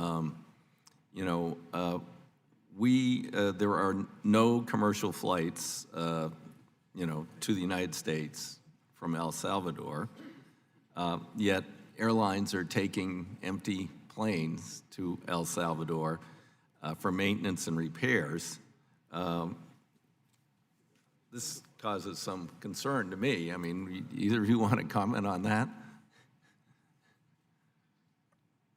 Yeah, I would say that USA flagged carriers that perform work in El Salvador, particularly where they fly empty planes there, to have maintenance done. There's only one reason for that, and the reason, well, they've been permitted to do it by the FAA, but the only reason for that is the pursuit of profit. There's no other reason for that. They're certainly not sending planes to El Salvador because the work is done safer in El Salvador than it is on United States soil. You listed a few pretty disturbing examples of poor overseas maintenance work. Right. I mean, so there's plenty of those, but one specific example is April 5th, 2018, a plane that was serviced in South America came into Chicago O'Hare, and TW mechanics found vital engine components that were held together with duct tape. Duct tape that was applied on foreign soil by non-certified mechanics. That's just one example. There are other examples as well that we can provide the committee after this testimony. We would love to have those examples. I've been on this issue for years. Mr. Perone, you want to comment on your concerns about this? Well, I just think it goes along the same lines. The FAA used to have inspectors in different locations overseas, and they closed those offices down and brought them back to the United States for money-saving purposes. But in the end, we believe if they were there, if they were in different locations, if they're going to continue moving the work overseas, that the inspectors should be available to do oversight inspection. We agree with our brothers in TWU as well that the work should be done in the United States. I think we got the greatest country in the world to see and do the oversight, and why not keep it here? Okay. Ms. Bassani and Ms. Schultz, you both raised issues about cabin evacuation, and we mandated the procedures be reviewed. Can you give us a quick update on where NTSB is on that? Yes, thank you for your question. We have made recommendations on a variety of areas for evacuation, and one particular was to ask the FAA to form a committee, a group, to look closer at communication protocols between the cockpit, the cabin. And at this point, the recommendation is open on acceptable action. But we are committed to continuing that communication with the FAA on the cabin safety side. Okay, thank you. Ms. Bassani, you raised the issue about the length of time for one particular evacuation and problems with it and carry-on bags and all that. Could you just give us what, and you also raised the issue of seat pitch and width, and, you know, of course, I mean, are you witnessing the people having trouble getting in and out of those ever narrower and closer together seats? Thank you for that question, Chairman DeFazio. First of all, I want to thank you for the seat I'm in today, because it's a lot more comfortable than what I flew down here in. Someday I'm going to get the airline execs all lined up there, and I'm going to bring in the narrowest coach seats I can find, and we're going to keep them there for a few hours. You know what, I think it's torture, and I'll tell you, from experience, crossing my legs in one of those seats, and for a passenger in front of me to lean their seat back quickly, I think I almost got a broken kneecap the other day. But it's distressing to see our passengers smashed into these airplanes now. As you know, it never used to be this way. As flight attendants, a lot of times what we like to do to accommodate our passengers who might be taller or bigger, we like to move them to a seat that's more accommodating, which is a lot of times up at the bulkhead or by the emergency exits. However, now that the airlines are charging more for those premium seats, we can no longer do that. So we find that the seats are not only getting smaller, but there's no padding on them anymore. It is a torture chamber for our customers and for us that also fly in our own airlines. I commend you so much for addressing that in this committee, and we were so pleased to hear that that's being addressed. Seat pitch is extremely important, mainly for evacuating the aircraft. The passengers already, in the normal case of getting on or off the airplane, are having difficult times getting into the aisle to sit down. Can you imagine in a stressful situation trying to evacuate in a real-life scenario passengers from a plane that is burning or that is, you know, half tilted or upside down? Listen, these people are having a hard enough time, like I said, getting in and out in a normal process, but in an evacuation, it's going to be almost impossible. So that's an extremely, extremely important provision for us. Thank you for that question. Okay, thank you. Thank you, Mr. Chairman. Mr. Perry, I call on you for 5 minutes. Thank you, Madam Chair. Earlier this month, the FAA announced that it has again delayed the publication of its notice of proposed rulemaking on remote ID and tracking for UAS, a rulemaking required by the 2016 FAA reauthorization. According to the FAA, the NPRM will now be published in September after the agency acknowledged it would fail to fulfill the congressional mandate by its July deadline. FAA's track record throughout this process offers us little optimism that the new deadline will be realized, but the importance of the issue demands their immediate action. It's my understanding that Chairman Larson, Chairman DeFazio, Ranking Member Graves, and Ranking Member Graves expressed their concerns to Secretary Chao in a letter earlier this month. I appreciate this effort, and I share their concerns about the safety implications of continuing to operate without the remote ID and tracking system in place. By its inaction, FAA is failing to mitigate significant potential threats to the safety of the flying public. I'd also like to highlight the impact of FAA's inaction on our global competitiveness in this up-and-coming industry.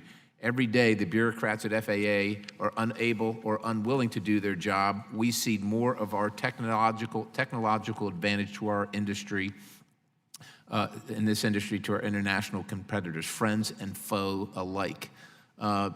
Ms. Schultz, obviously, this is in your wheelhouse, so I want to offer you an opportunity to just respond, but I'd also like to hear from the other members on the panel their thoughts about whether this drone identification increases or decreases the safety in the aviation industry and the flying public, and if waiting another 2 years for this critical rulemaking to be finalized in the interest of the aviation community from either a safety or competitive standpoint is a good idea.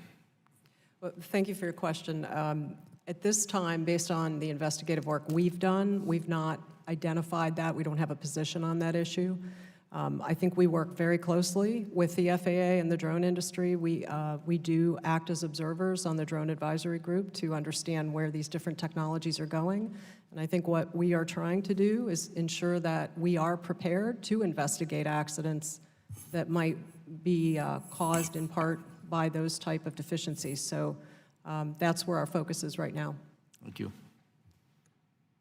So Representative Petrie, great question. I actually was going to try to integrate that into my comments here today. I'm as frustrated as well because the Airline Pilots Association has an unwavering commitment to safety, and we have been part of the process of the introduction of UAS into our national airspace system. And like any user of the airspace, we want it to be safe. And we certainly recognize the socioeconomic benefits to drones. It's a fascinating technology, and we support it. But we support the safe integration. So the delay is not a good thing in my view. We have an opportunity here to do it right the first time. I shudder at the day that I hear about the accident when a drone gets sucked into an engine and two well-trained, well-rested, experienced pilots safely get it on the ground. Let's hope that's the outcome. But what really adds fuel to the fire on this particular issue is that ID and tracking, which we were a part of those aviation rulemaking committees, are foundational technologies that are going to be necessary for the safe integration. So, yes, we work very closely with all our regulators, and we are going to consistently compel them to move the process along quickly, but we can certainly use your help. Thank you. Appreciate it. Director Schultz, what is the U.S. aviation safety record over the last 3 decades, and how does it compare to the rest of the world, if you know? Well, I can say that, as I mentioned in my statement, over the last decade, it has improved in terms of the numbers. We're always looking at the individual factors involved in accidents, and we think that safety is something that one must always be vigilant, no matter what the numbers are reflecting. I don't have 3 decades worth of data with me. We would be absolutely happy to follow up with you after the hearing on that data. But I would just reinforce that the numbers do tell one side of the story, but it's critically important, as I think some of the other witnesses have testified, to be proactive in understanding these issues as they manifest through some of the voluntary reporting programs and in terms of our role under accident investigations. Thank you, Mr. Chair. Madam Chair, I yield. Thank you, Mr. Cohen. You have 5 minutes, please. Thank you, Madam Chair. I presume some of the, I know they are, but I appreciate the relatives testifying, very courageous and compelling testimony. Thank you, I'm sorry. I was here, but I had to go to another hearing. Airplane safety is so important, and in those crashes, it was death. It's a serious matter, and the public deserves the right to know when decisions to increase profit margins have an impact on their health and safety. With the MCAS, and that happened, but it happens in other places as well. Federal law requires that planes be capable of being evacuated within 90 seconds of an emergency. That's federal law. With half the aircraft exists inoperable. With half the aircraft's exits inoperable. There have been several recent occurrences that raise questions of whether all passengers on an aircraft can indeed evacuate within 90 seconds. In 2016, the NTSB concluded that it took at least 2 minutes, 21 seconds, 51 seconds longer, over half the time longer than the FAA assumes is the correct time, for 161 passengers to evacuate a lightly loaded American Airlines flight. In January 2018, the NTSB concluded that evidence of passengers retrieving carry-on baggage during this and other recent emergency evacuations demonstrates that previous FAA actions to mitigate this potential safety hazard have not been effective. This should concern everybody. It's not the same as a plane falling out of the sky. But when a plane does have an emergency and they land and people can't get off in time, injuries and deaths occur. They're preventable. Emergency evacuation is a serious issue, as is the potential for air rage as tensions mount inside more tightly packed cabins. Doctors have warned that deep vein thrombosis can affect passengers, afflict them who don't move their legs during longer flights. Despite this, seat sizes continue to shrink, and the seat sizes shrink not on their own, but because the airlines want to pack more people in. They want to emulate sardines in an airplane. They pack people in their sides, in front. You can't cross your legs. You can't get out. That's why Representatives Kinzinger and I introduced Seat Egress and Air Travel, or the SEAT an acronym, that requires the FAA to review cabin evacuation procedures and issue regulations establishing minimum dimensions for passenger seats necessary for the safety of passengers. Pleased it was in the FAA reauthorization bill. Great work. 9 months since it passed into law, and it appears very little action has taken place. This is something that could save lives, and in 9 months since the Congress said do it, nothing has apparently been done. Is it Schultz? Schultz. Schultz.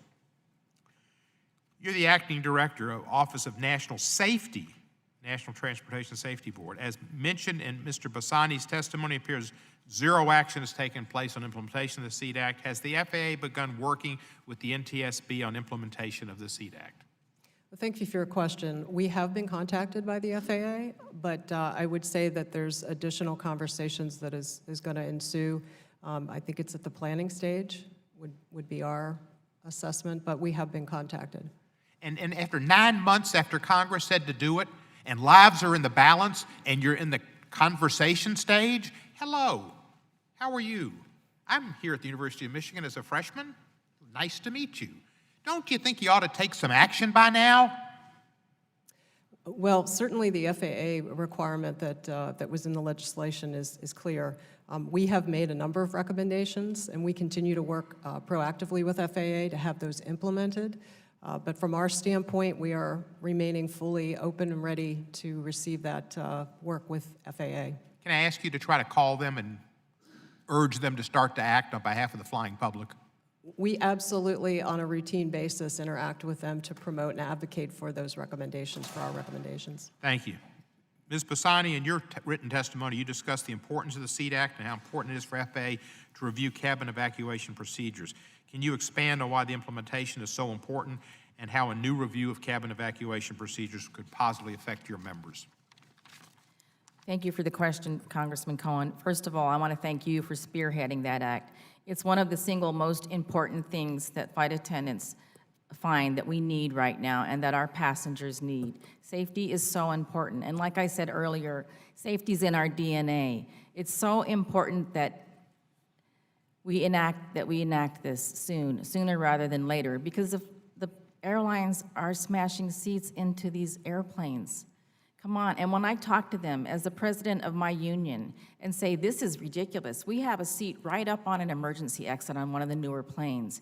We have to almost sit in a passenger's lap to arm and disarm that door. And you know what they say in response? Oh my God, if we have to remove that seat, that equates to $500,000.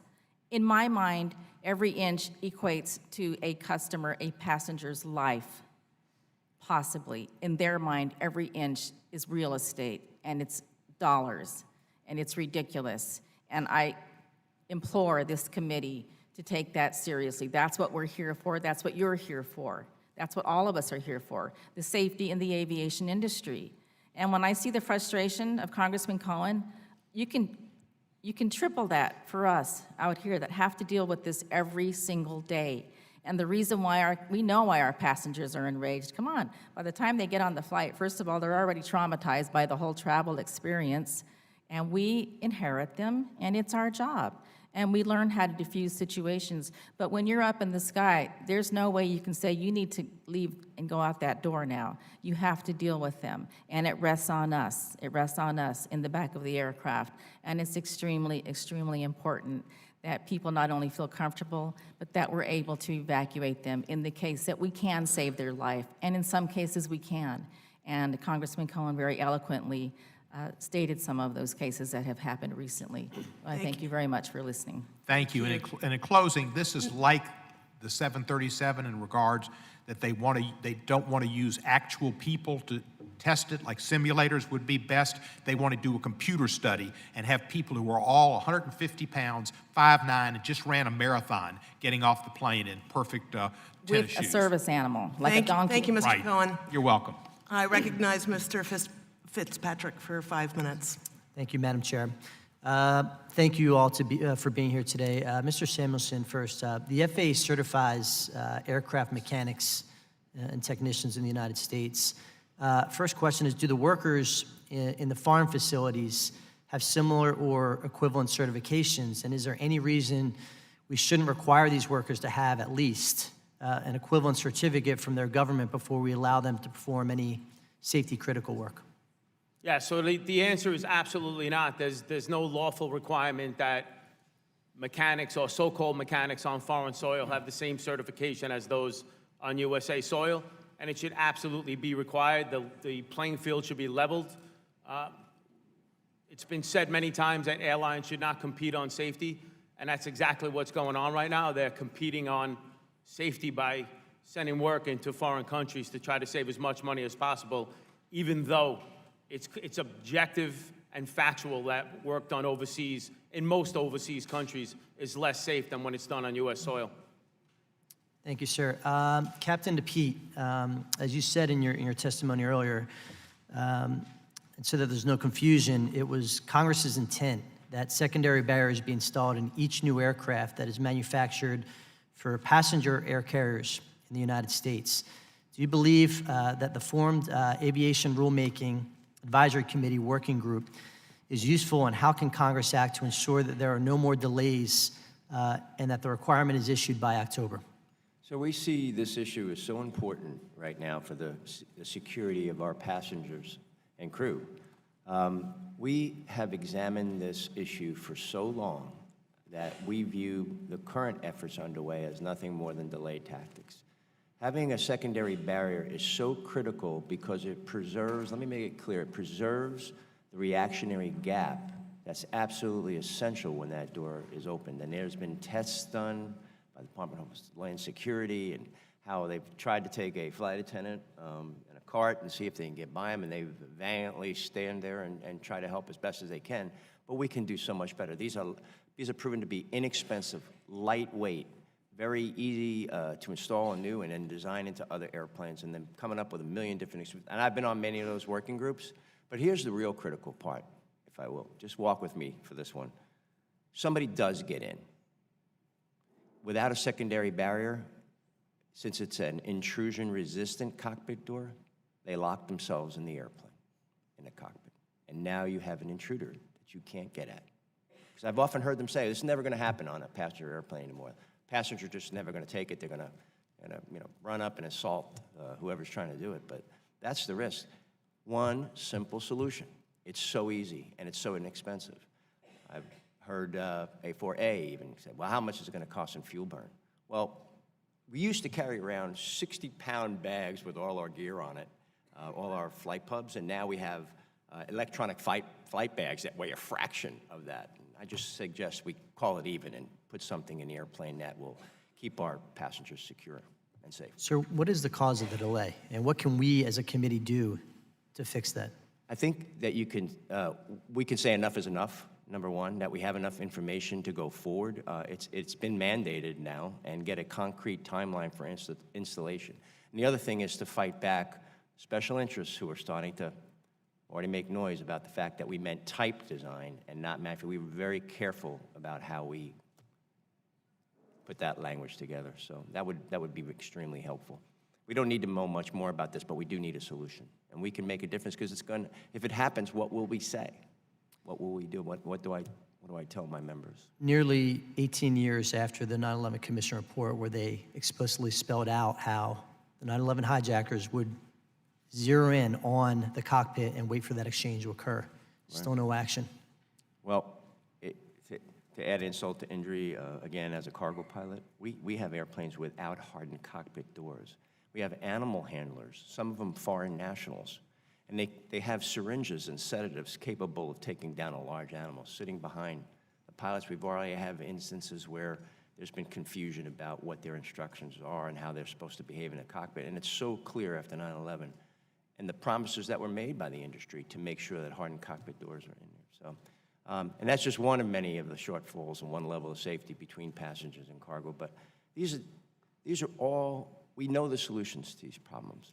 But ALPA will continue to focus and fight against these special interests that seem to want to put hurdles in the way of the fine work that's being done by this committee. By the way, thank you for the FAA Reauthorization Act. Incredible, incredible. Question is now, can we push it forward without other folks trying to will it away? So Thank you, sir, and thank you for your service. I yield back. Thank you, Mr. Fitzpatrick. Mr. Brown, you're recognized for 5 minutes. Thank you, Madam Chair. I have a number of questions, so I just ask the panelists to be brief in your response, if you could. Captain DePete, in your written testimony, you discussed the different pilot licensing requirements at the international level. Yes, sir. Specifically, the International Aviation Regulatory Body recently introduced a license called the Multi-Crew Pilot License, and Yes, you have mentioned some potential safety issues associated with that. Can you elaborate? Yes, sir, I can. Thank you for the question, really important question, especially given the discussions today. So most recently, I wrote a letter to Secretary Liu, the Secretary General of the International Civil Aviation Organization, asking for a global review of pilot training and qualification standards. I want to qualify this conversation before I begin, though. The pilots that in Ethiopia and Lion Air were at a significant disadvantage by not knowing what was on their aircraft. If you know anything about, we're specialists in human factors and startle responses, and I think Captain Sullenberger was very eloquent about how he described this. In these very automated airplanes with this integrated systems, we need more training, not less.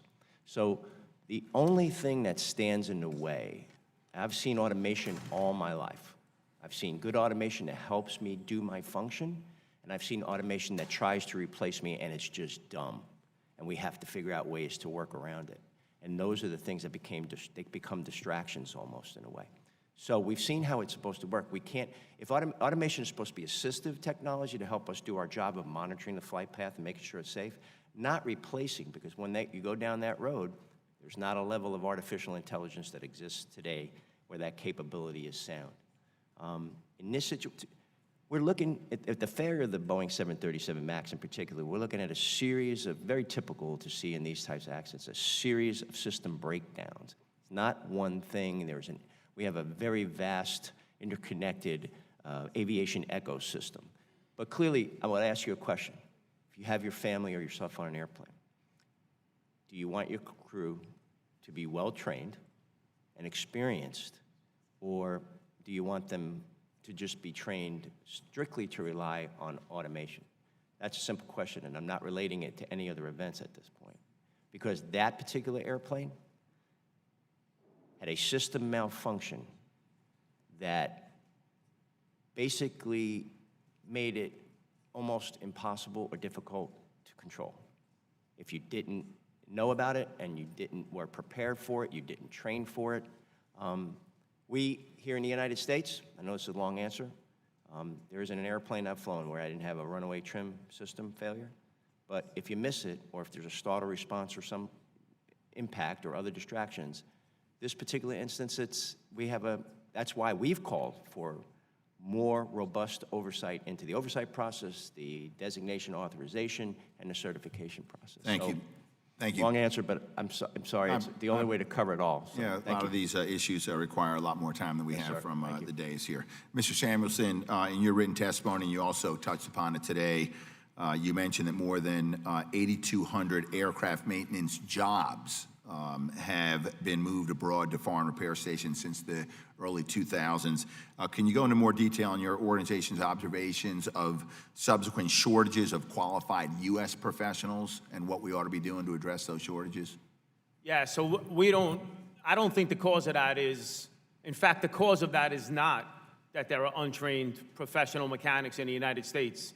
The cause of that is that the FAA has allowed loopholes. Let me clarify. I agree with you. I think it's the effect. If you've got foreign overseas maintenance, then you have less jobs in the United States, and then you see a declining workforce as a result. Are there critical shortages in the professional? No. No? Okay. No, there aren't, but I think the airlines use that as one excuse to continue to export American jobs overseas and capital, $2 billion worth of capital. Thank you. Ms. Bassani, you mentioned the 10-hour rest period. You also mentioned a lot of conditions that put a lot of strain and stress on the ability of a flight attendant to do their job. Can you just sort of put a face on that? I mean, you know, if we're not meeting 10-hour crew rest requirements, how difficult that is to perform the job of the flight attendant? Okay, well, first, thank you for that question, Congressman Brown. First of all, it's important to realize that that 10-hour rule, that doesn't mean behind the hotel door. That is from the time you leave the aircraft until the time that you check into your next trip. So that in itself is already a reduced rest. 10 hours is not enough, but it's what we have now, and we hope that we need to get that through. It should not be being slow-walked at this point. Flight attendants must be alert at any minute to be able to perform something as important as an evacuation, or perhaps operate the AED machine to save your life if you're having a heart attack. How can they be alert if they haven't had enough sleep? And I'm not talking about just on domestic soil, but flight attendants also fly internationally. In America alone, you have 3 different time zones. So you factor in all of those different types of things, and it's so important that they get their rest. Like I said, that's minimal. They need more, but it's so important to get that done for our flight attendants and for our passengers' safety. Thank you for that question. Thank you. Thank you, Madam Chair. Thank you. Mr. Stauber, you are now recognized for 5 minutes. Thank you very much, Madam Chair. I really appreciate the witnesses and your comments. In particular, a point about the safety. Every one of you, the safety was the priority. And before I begin my questioning, I'll give you a little history of my background. I was a police officer for 23 years, ended up as a commander. Safety was the #1 priority that the men and women that I worked with went home to their families. And to hear that there were family members that didn't come back, it's heart-wrenching. And to those family members, our thoughts and prayers, and we're going to do something about it. We will make it better with the experts here. And I appreciate all your comments. Ms. Schultz, while the workers in the front lines are critically important to aviation safety, it is also important that we have the regulations and safety protocols in place to ensure the safest possible experience. Much of the responsibility falls on the shoulders of the FAA and the NTSB. As you know, in July of 2017, at San Francisco Airport, an Air Canada Airbus A320 nearly landed on a crowded taxiway, mistaking it for a cleared runway. Information about a runway closure that could have prevented this confusion was located on page 8 of the 27-page list of San Francisco Airport NOTAMs. It was the NTSB's finding that a contributing factor was the ineffective presentation of the NOTAM information. How has the FAA responded to this recommendation? Well, thank you for your question. We did issue a recommendation to ask that that type of information be a methodology to better prioritize that information for pilots be developed.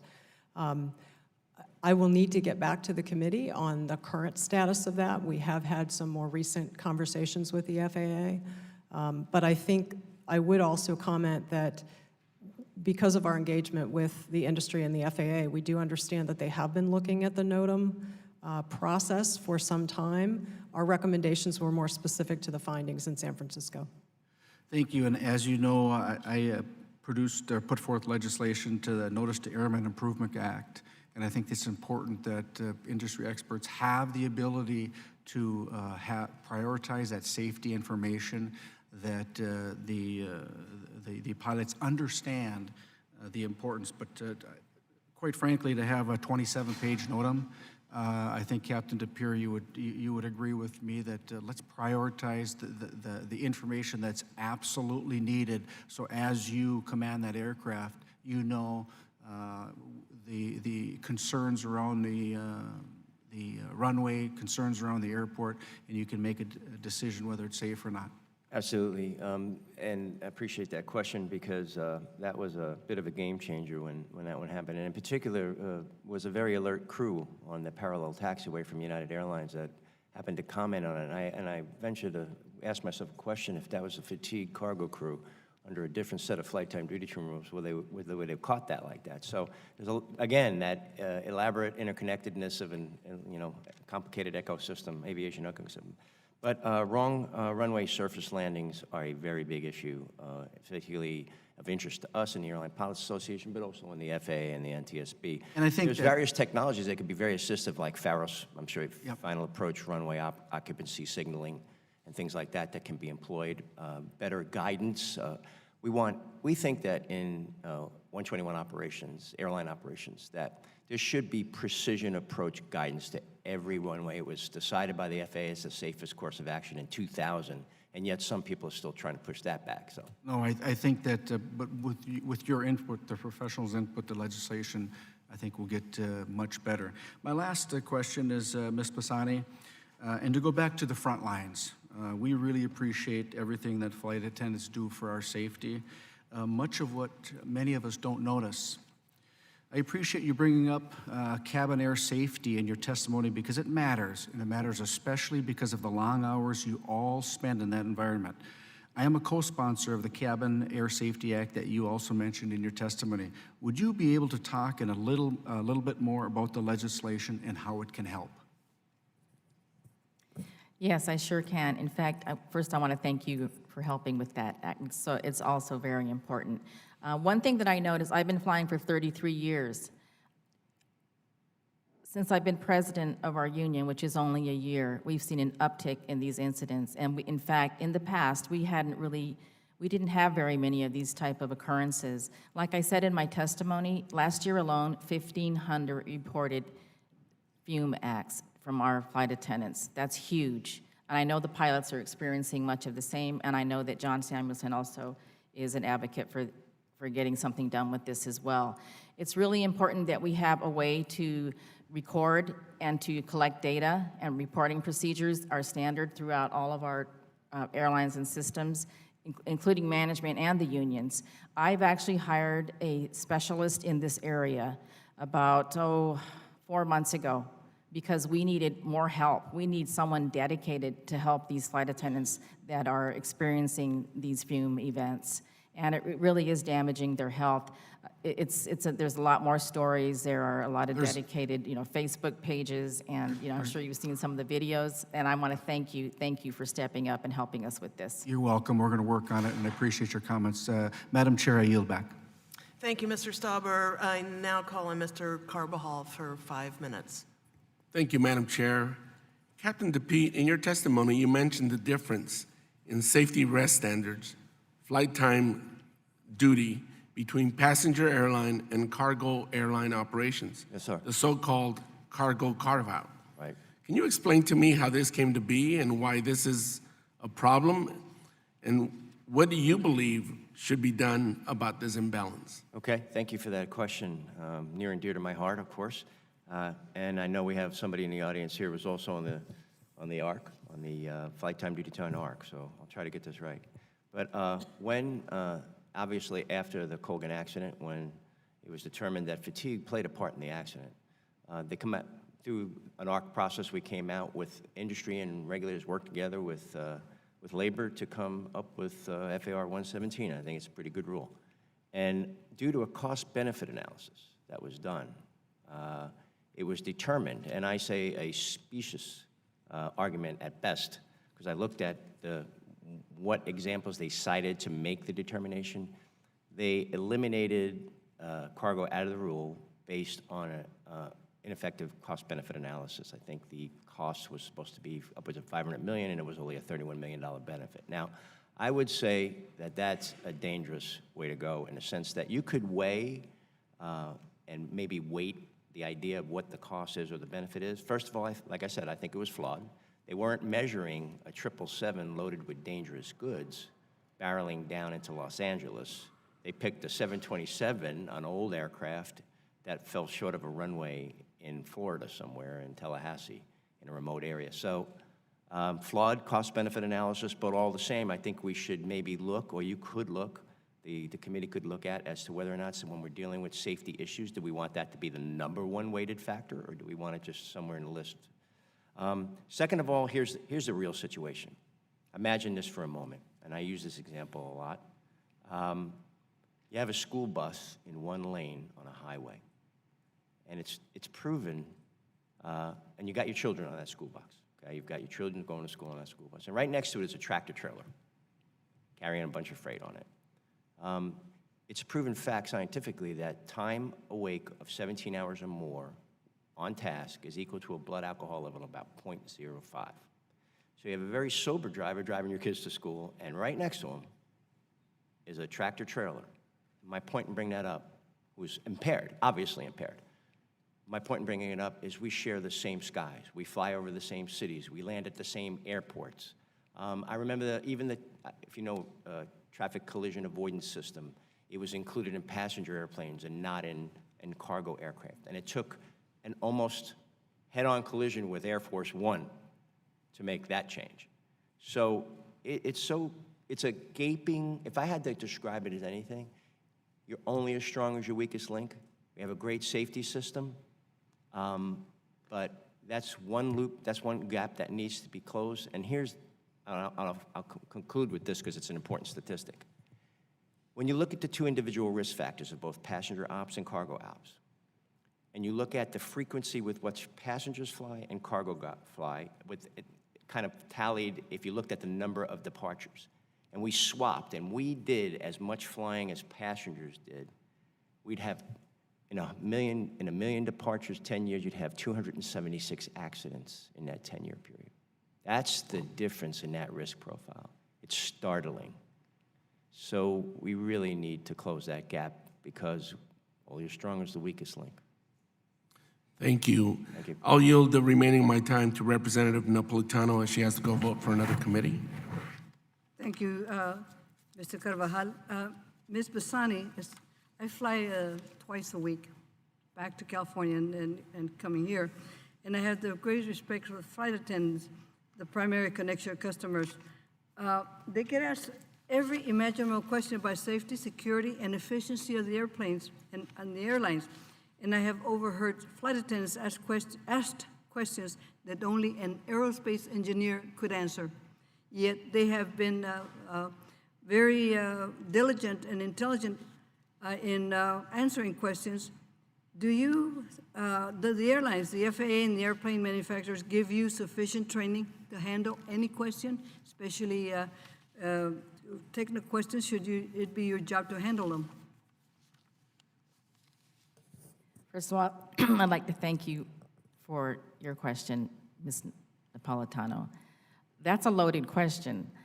We do receive annual training, emergency training. They don't cover questions, for every single incident. No, I would say no. Flight attendants in themselves are a very inquisitive group, and of course, the longer that you're around the airline and working in the airline, you do gain knowledge that you wouldn't normally have just as a passenger. But there's so much now that has changed in the airline industry. Perhaps that's something that we do need to pursue. And I thank you for that question. I would think so. Thank you very much. I have other questions for the record. Thank you very much, Chair. Thank you, Ms. Napolitano. I will now recognize myself for 5 minutes. I wanted to get back to the foreign repair stations, Mr. Samuelson, and I know in your testimony you talked about the fact that I think both in 2003 and 2015, the IG has identified on several occasions weaknesses in the FAA's oversight of overseas repair stations. The FAA Reauthorization Act of 2012 and 2016 addresses repair station oversights. We're talking about issues of drug testing, pre-employment background checks, and security screening. Now we have Thailand and Costa Rica classified as Category 2, and Category 2 is defined as the government does not have the confidence, to meet safety standards. So I just want to ask, it's been somewhat asked already, but what are the FAA's stated reasons for the failure to implement this law? I honestly don't know that the FAA has articulated a good reason for allowing these loopholes to continue and allowing the work to be sent overseas. And certainly they don't have a good reason. There is no reason for them to continue to allow U.S. flagged carriers to do work in the countries that you mentioned that have been downgraded. It's a potential disaster waiting to happen. And we've heard a lot of conversation today about safety being the paramount issue in not only the aviation industry, but across the entire transport sector. And I don't think that the current situation with the FAA, all passenger air carriers recognize safety as the paramount, as their paramount function. I think they are willing to jeopardize safety in order to maximize profit by sending aircraft maintenance into foreign countries that have objectively less safe standards than we do on U.S. soil. And have you yourself been to some of these foreign repair stations to witness it for yourself? I have not, but we do have plans to go to Brazil to try to access the hangar where American Airlines is doing some work. Thank you. And shoddy work. Thank you for that. And Captain DePete, is this a concern for you? Oh, absolutely, ma'am. Madam Chairman, over my entire career, it's pretty clear whenever we've had an aircraft come back from a foreign maintenance station, we're always taking a good look, and we ourselves have found instances in all our carriers where that can occasionally happen. It depends on the carriers. Some of the countries where we have these foreign maintenance stations are decent players, and others aren't. They typically go to the lowest bidder, and I've always said this,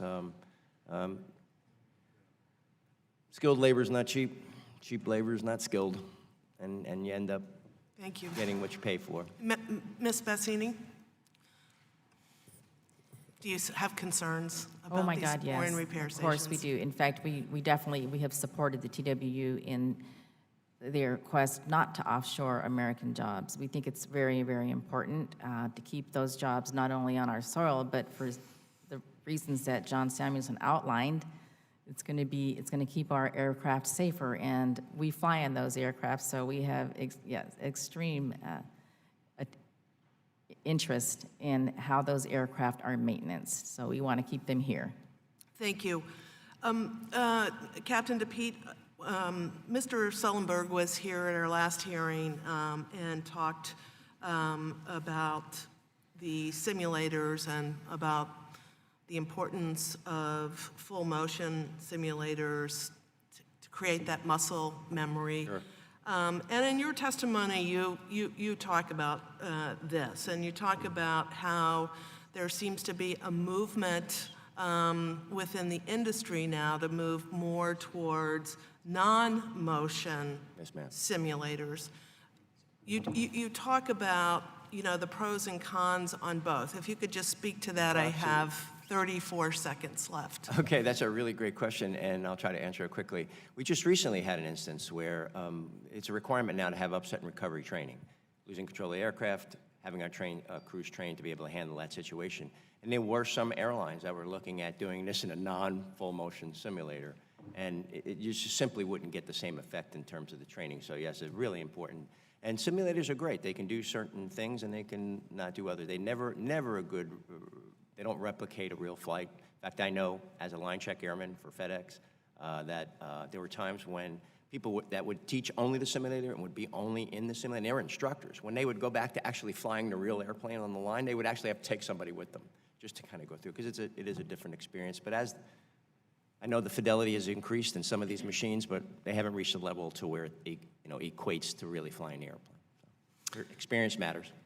Thank you very much, and I thank all the witnesses for being here. This is a very important hearing, and appreciate you very, very much. And I now recognize Ms. Norton for 5 minutes. Thank you very much, and I second what you just said, Madam Chair. I have a question first for Mr. Samuelson, because I remember in your testimony that you had indicated that the FAA had directed agencies, all workers rather, at foreign repair that Congress had directed workers at foreign repair stations who perform safety-sensitive work to undergo pre-employment background checks. Do you have any information on the kinds of vetting that is currently being done? I'm particularly interested in whether what happens abroad is consistent with the vetting we require here. Yeah, so what happens abroad is absolutely inconsistent with what happens on U.S. soil, and certainly it's one of the reasons why the work is less safe when it's done overseas, in most overseas countries. And the FAA has failed to follow through on what Congress has. How long have they had so far? Several times over the last decade, Congress has acted. But the FAA is lax in their enforcement, and it's potentially going to lead to a disaster. I mean, we've seen a disaster in the air transport system recently, and certainly the FAA seems to be waiting around for another disaster to occur to start addressing these things. They should be proactively addressing these things and mitigating against the introduction of risk into the passenger transport system. This is an open, obvious hole in our system. It doesn't have to do with airplanes, it has to do with people. I'm very concerned and ask for follow-up so that we can get a response from the FAA on when they intend to and how they intend to conform with what Congress has apparently asked them to do some time ago. Ms. Bassini, I really can't resist asking you about something you mentioned, because you mentioned the kinds of animals that you can bring on to planes. I mean, monkeys, chickens, pigs, I can't believe this. Miniature ponies, penguins, come on. I can tell you if you brought some of those onto a plane, I'd have to get off.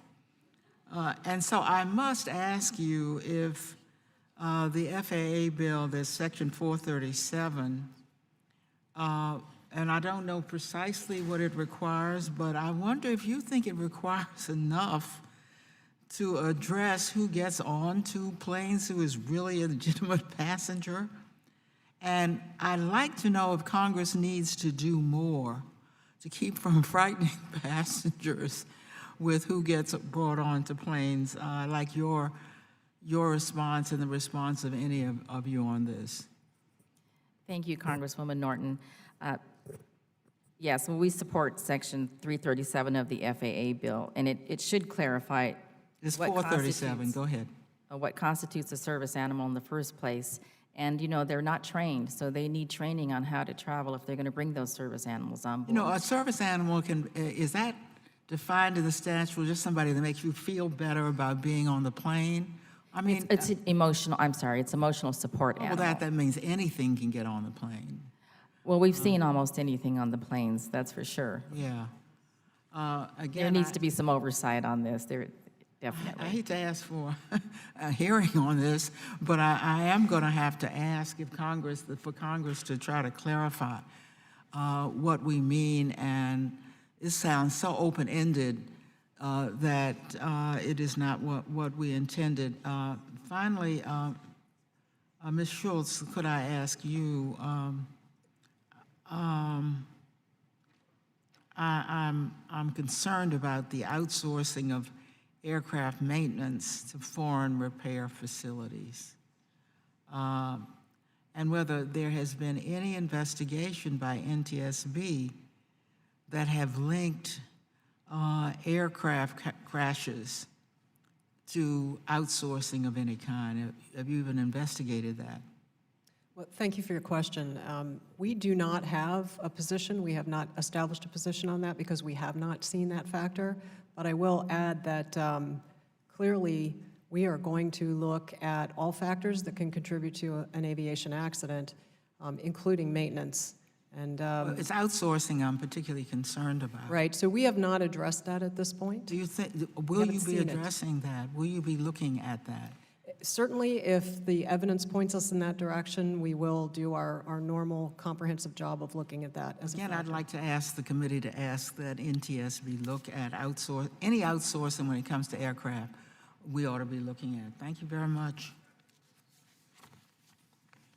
Thank you, Congresswoman. Next, I'd like to recognize Representative Katko for 5 minutes. Thank you, Mr. Chairman, and thank you all for being here today. Good afternoon. It was morning, now afternoon, and hopefully it doesn't go into the evening for you. I do thank you all for being here, and I, again, want to acknowledge the parents in the corner as you're there at all these hearings, and our heart goes out to you all, and God bless you for what you're going through. Obviously, the name of the game is safety, and how can we make it better? And so for Mr. Schultz, the first question I have is, there seems to be efforts afoot to support the efforts over the last several decades to change the aviation regulatory culture from punitive to collaborative. And I wonder if you could talk a little bit more about that and what that would mean if we could try and get more collaboration, less punitive going on so we can have better things, better procedures going forward. And I'm sorry, was that question for me? No, I'm sorry, it's for Dana Schultz. Yes, thank you. Yes. Thank you for the question. I think that from the NTSB standpoint, we have certainly supported the approaches that are being taken. We are observers on the commercial aviation safety team and the corresponding ASIAS activity that occurs to integrate a lot of these programs that I know Captain DePete mentioned with regard to flight operations quality assurance and the Aviation Safety Action Program. We also have actually, to the point of having a memorandum of understanding with those organizations to obtain information to help us when we're looking at safety issues in a particular investigation. And I think what we have seen is that there's a wealth of information in those systems, but it's really predicated on people coming forward and being unafraid to come forward and bring up information that could be very useful to identifying previously unknown hazards in the aviation system. So we do have a working relationship with those groups. We've seen value to contributing to our investigations. We are appreciative to the committee for our authority to use voluntary safety information to inform our investigative process. That's where we're at today. Is there things we can do better, even more in that regard, to improve the process? We don't have a position in terms of a recommendation on those processes because we haven't seen a particular deficiency. I think that for us, it's continuing to be able to work collaboratively with the industry to get access to that information. It can help us identify emerging issues in the aviation safety system through our incident investigation process, much like we did with the Air Canada 759 investigation. So we appreciate that authority. Thank you. Captain DePete, is there anything you want to add to that before I ask you another question? I'm sorry, to add to that, you said? Yes, is there anything you want to offer in that regard? Very much believe in robust reporting, and in fact, and that's the question, right? Pardon me? That's the question you want to address, right? Yes. Okay, I just want to be sure that I'm going to answer it quickly for you. I was absolutely thrilled, and by the way, thank you. Great to see you again, and thank you for all you do for safety and security. You're welcome. It says you do a lot.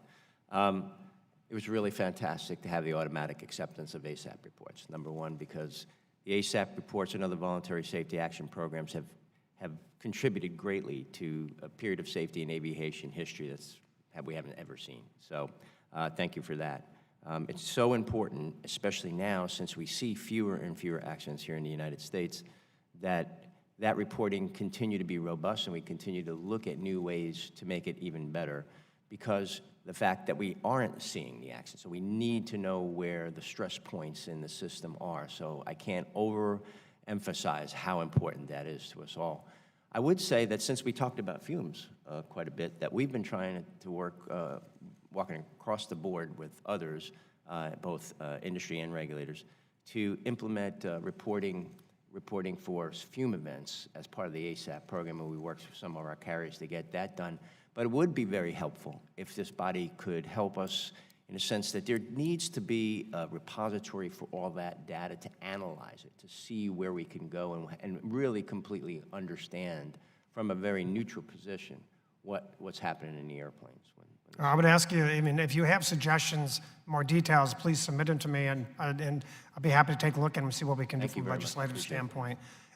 Ms. Bassani, I don't think I have time to ask a lot of questions, but I will note that Congresswoman Norton Holmes' concerns are well-founded. I think we need to get a kind of a handle on the extent of this program. I'm all for accommodating passengers as much as they can, but I also don't want to see the process being abused and getting out of control. And to some extent, I'm a little concerned about that as well. So I would just ask you, if you have information on that you'd like to provide us, we'd like to hear it. Thank you. We can provide that in writing. Thank you very much. And I yield back, Mr. Chairman. Thank you. Thank you. I now recognize myself for 5 minutes. In both 2012 and 2016, Congress directed the FAA to address 3 safety gaps between domestic and foreign repair facilities. One was security screening for safety-sensitive personnel, another, risk-based oversight of facilities, and the third, drug and alcohol testing. To date, the FAA has taken no actions on any of these, to my knowledge. Since 2016, the FAA has approved a net of 200 more overseas facilities. As I understand from the testimony today, more than 8,200 maintenance jobs have been offshored. This outsourcing further enables airlines to evade critical safety and maintenance rules that apply at American facilities. It also appears to me also an effort to avoid organized labor. To Mr. Perrone and Mr. Samuelson, how many new foreign repair stations have opened since these directives beginning in 2012 were first passed into law, and what safety gaps exist?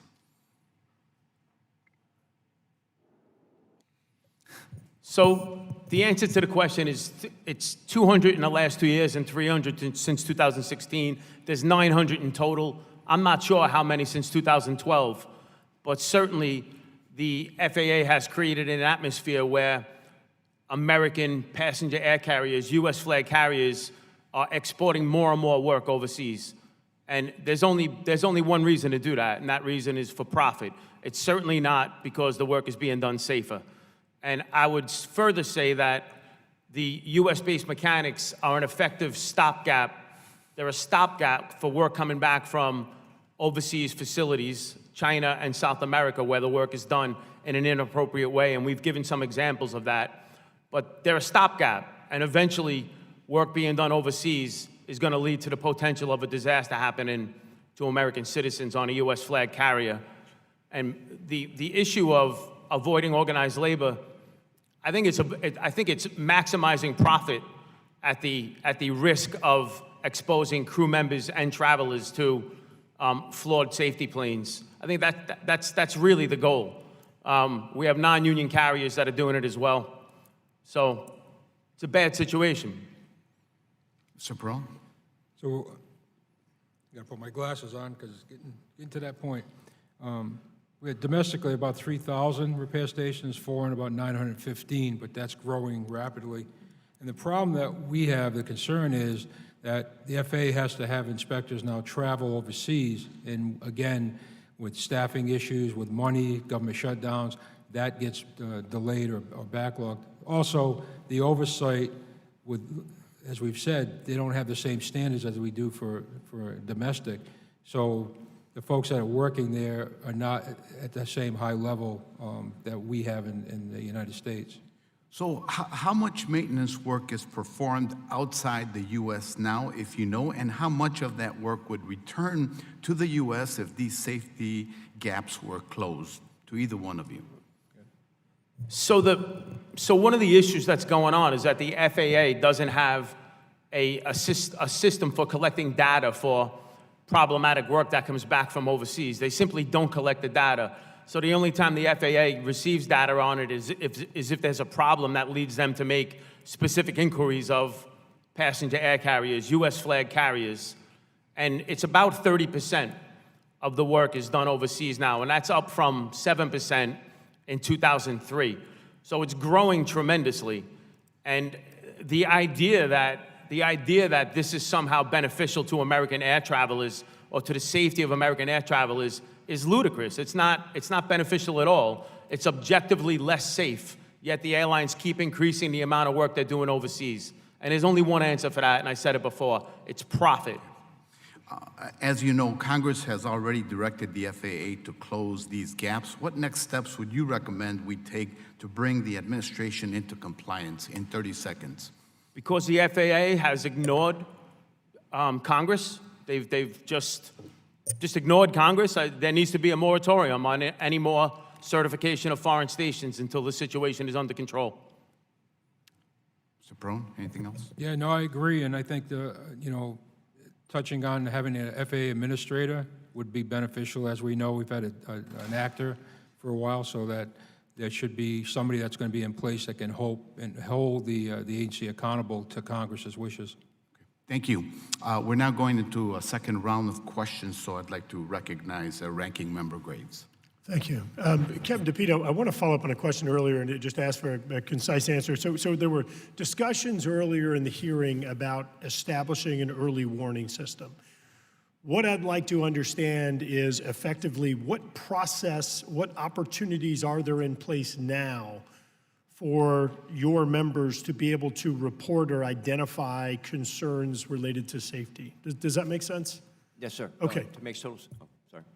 If we're creating an early warning system, basically, what do we have now? No, it actually, and you've helped a great deal here in this, by the automatic acceptance of ASAP, because when these ASAP reports are filed, they get processed immediately or within a relatively short period of time, and they get analyzed. And before, under the previous rules, as you know, it took time to determine whether or not the report would meet the standards with a few exclusions. But now we know that information is so critical to the functioning of the system, to learn that early, as in the early warning, that we will put aside whether or not it's to be accepted or not and provide the protections in the program. But we're more interested in seeing the data and making sure we get the data. So it's been a very significant, effective improvement in the past. Okay, So we've been great. really, really happy about that.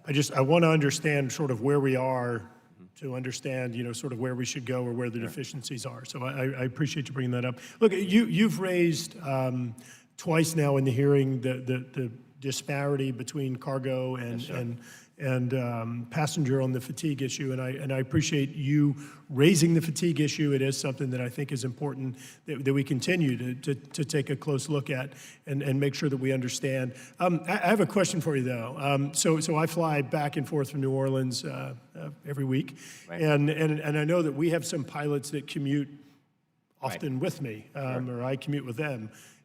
How does that factor into fatigue? And I'm curious because, last night I finished up at midnight 30, but I didn't go to bed till 2:15. So just because I had an opportunity to sleep, I didn't do it. And I just want to understand how that factors in. No, I'm familiar with the question, and the committee, the ARC, the Aviation Rulemaking Committee that handled this, actually looked at the issue of commuting was brought in.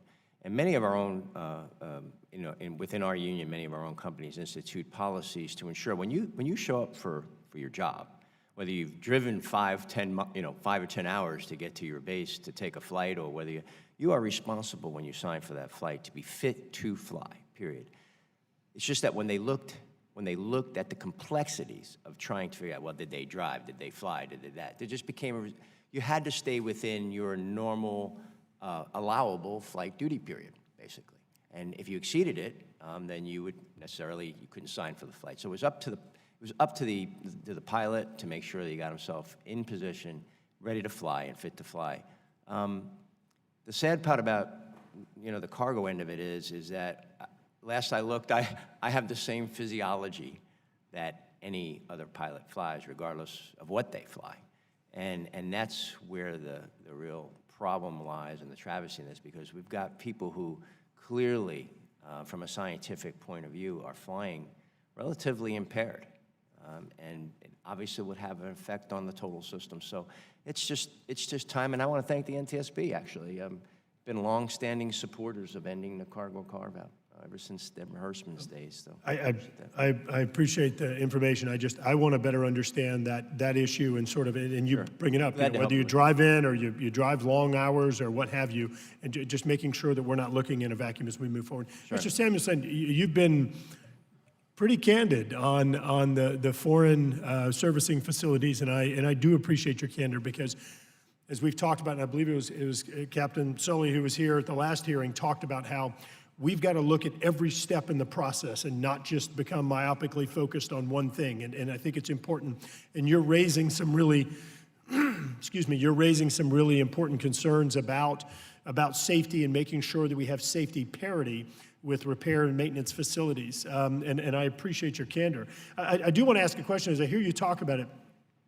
I know maybe a little bit outside your lane, but do you sense that it is a cultural safety issue perhaps at some of these other facilities, that they don't have the same culture of safety that you have with some of the facilities here?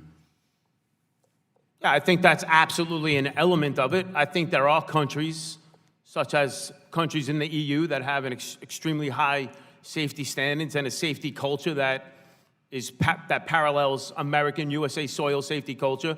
But certainly there are countries that U.S. flag carriers are sending work to that simply don't have the safety culture and don't view safety as the paramount reason for the maintenance work that's done on these planes. Thank you. And do you think that culture of maybe lack of safety is limited to just the servicing, or do you think that expands perhaps to other aspects of the airlines as well, including the pilots? I think that when you begin to compare the safety of culture within the United States, it's hard to match it. There are some countries that do, and I think it goes across the entire aviation industry, not just related to the technician work that we do on airplanes, on jets. Thank you. And look, Mr. Chairman, thank you very much, and I want to thank all of you for your commitment, your suggestions on safety. We've got to continue striving for perfection. Thank you. Thank you. Are there any further questions from members of the subcommittee? Seeing none, I'd like to thank each of the witnesses for your testimony today. The contributions to today's discussion has been very informative and helpful. I ask unanimous consent that the record of today's hearing remain open until such time as our witnesses have provided answers to any questions that may have been submitted to them in writing, and unanimous consent that the record remain open for 15 days for any additional comments and information submitted by members or witnesses to be included in the record of today's hearing. Without objection, so ordered. No other members having anything to add, the subcommittee stands adjourned. Thank you.